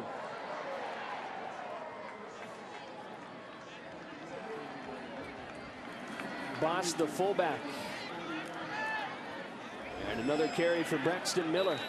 Down to the 5 as the clock winds inside of 5 minutes. This is vintage Western Kentucky on a drive that started back at its own end. Running the clock down. And getting to 7 wins on the season. 227 yards on 43 touches on Bobby Rainey's senior day. And the record set just today. Single season rushing yards. Western Kentucky's all-time career leader. And back-to-back 1,500-yard seasons. It's Miller again. Down to the 1.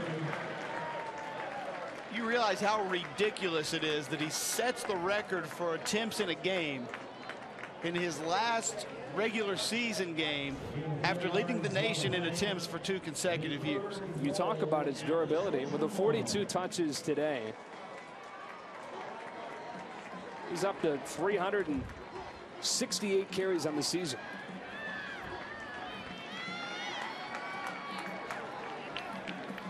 Braxton Miller. Still at tailback. Gets another touch. And the senior gets his first career touchdown.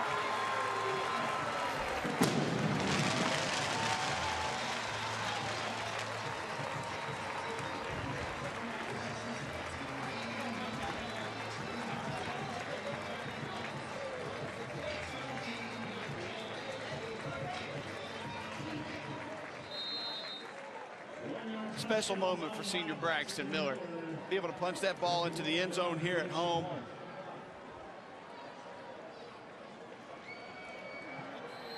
Jesse Roy's extra point is good. His problems in the kicking game seem like a distant memory. 41-18 for Western Kentucky as the senior Braxton Miller scores his first touchdown. Have a touch this season before that drive. Got it 4 consecutive carries and got his first touchdown.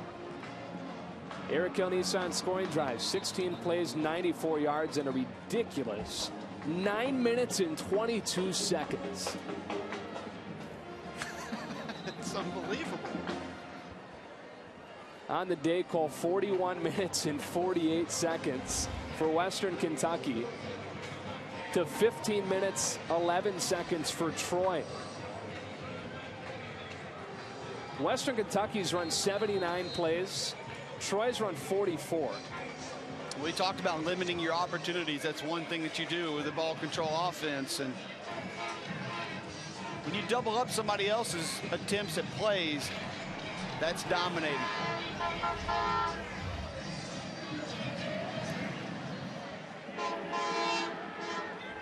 Chandler Worthy has had a good day returning the football and receiving. Worthy's taken down by Barry Boyd at the 20-yard line. As the train rolls through Bowling Green, let's take a look at the Geico great save of the game. This is Bobby Rainey bouncing off right tackle. He needed 26 yards at that point. He gets 28 to become Western Kentucky's all-time leading rusher. And there'd be plenty more.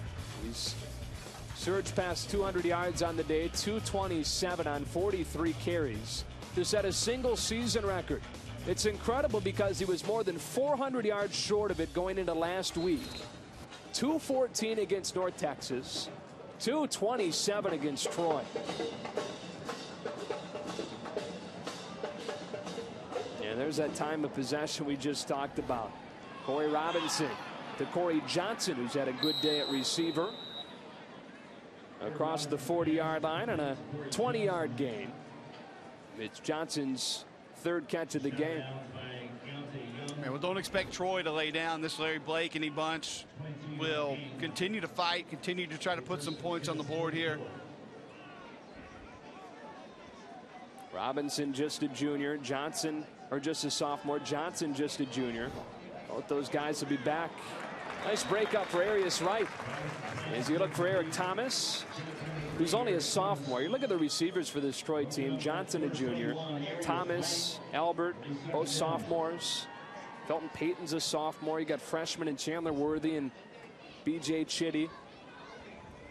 It's a Troy team that'll be back. I think continuity's been big for this Troy football team. Had some JUCO guys come in, lost some senior leadership, a lot of production. On the slant, Robinson finds Brett Moncrief. And he gets 12 yards and a first down to the 43. Let's take a look at the out-of-town scoreboard. Don't have much for you yet. They're scoreless down in Murfreesboro between Middle Tennessee and FIU. What do you like? What do you think of the chances for ULL as they take on Arizona this afternoon? I think they have a shot. Arizona going to welcome in a new head coach. Rich Rodriguez announced to be the man to take over. No postseason action for the Wildcats, so it's a ferocious defense. They pick sixes left and right. They can run the football. Robinson, after an 11-yard gain to Eric Thomas, goes to DJ Taylor. Rumbles over Tyree Robinson inside the 20. Down to the 18-yard line for 15 yards. Boy, Western Kentucky sold out on the blitz on that last play. They brought everybody, it seemed. Willie Taggart on this senior day. Just 10 seniors on this team. We talk about Troy being back. Well, Western Kentucky, of course, you lose Bobby Rainey, but they bring back just about everybody. Corner pattern from Moncrief, threw it behind him and got it intercepted by Kareem Peterson. Back-to-back weeks with a pick for the junior from Lewisburg, Tennessee. Just lackadaisical football, just trying to put the ball in an area instead of a spot.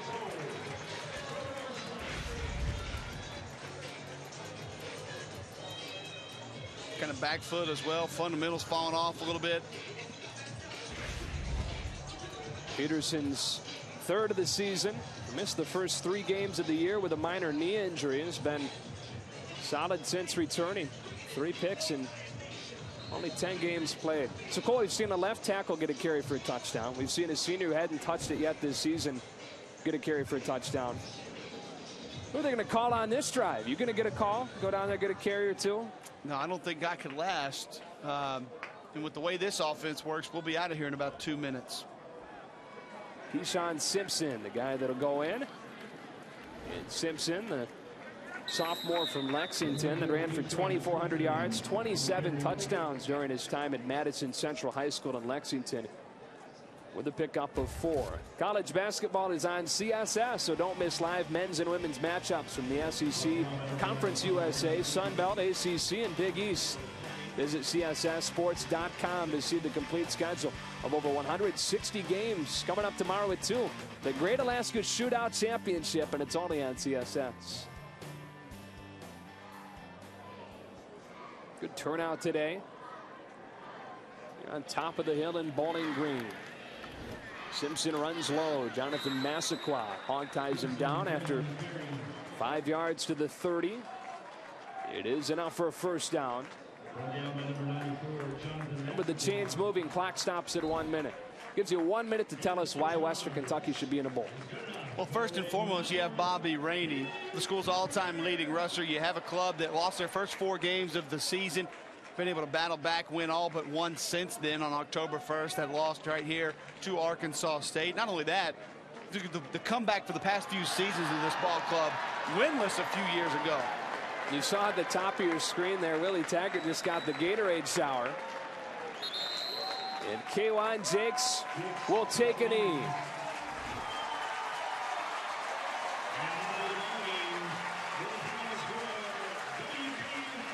Bobby Rainey, the star of the day. Willie Taggart has turned this Western Kentucky program around. 0-12 before he got here. 2-10 in his first season. 7-5, and they've defeated every Sun Belt team that beat them last season. What a turnaround. Greatest turnaround in Sun Belt history. From 2-6 to 7-1 in conference play. They'll watch closely next week as the Trojans take on Arkansas State with the conference title on the line. Down to the field where Aaron's with Willie Taggart. I tell you what, that's great. I told our guys I didn't want another Gatorade back until we win the conference. Hopefully Middle will look out for it next week. Or Troy, actually, when they play Arkansas State and they help that. But great win for our program and our players, our seniors, just awesome. To go from winning 0.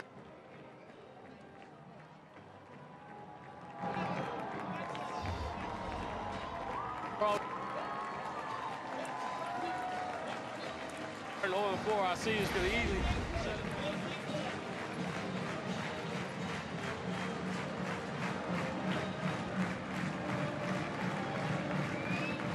All right, Cole, final impressions of this one. Dominating win. Western Kentucky came out and played Hilltopper football, controlled the ball, ran the ball, dominated time of possession. I think this team's heading to a bowl game, Joe. I want to thank you for joining us for Sun Belt Conference football. Coming up next, it's New Mexico State at Louisiana Tech on CST. Up next on CSS, it's Conference USA football as Memphis faces Southern Miss. Join us next Saturday, 5:30 Eastern, 4:30 Central for the Sun Belt Game of the Week as these Troy Trojans take on the Red Wolves of Arkansas State. Western Kentucky, 7 straight Sun Belt wins. And quite a bowl resume behind that guy, Bobby Rainey, the school's all-time leading rusher in a career and in a season. 3 touchdowns today on his senior day. For Aaron Cofield and Cole Cubelic, I'm Joe Davis. The final score from Bowling Green, Kentucky. Western Kentucky 41, Troy 18. Have a great afternoon.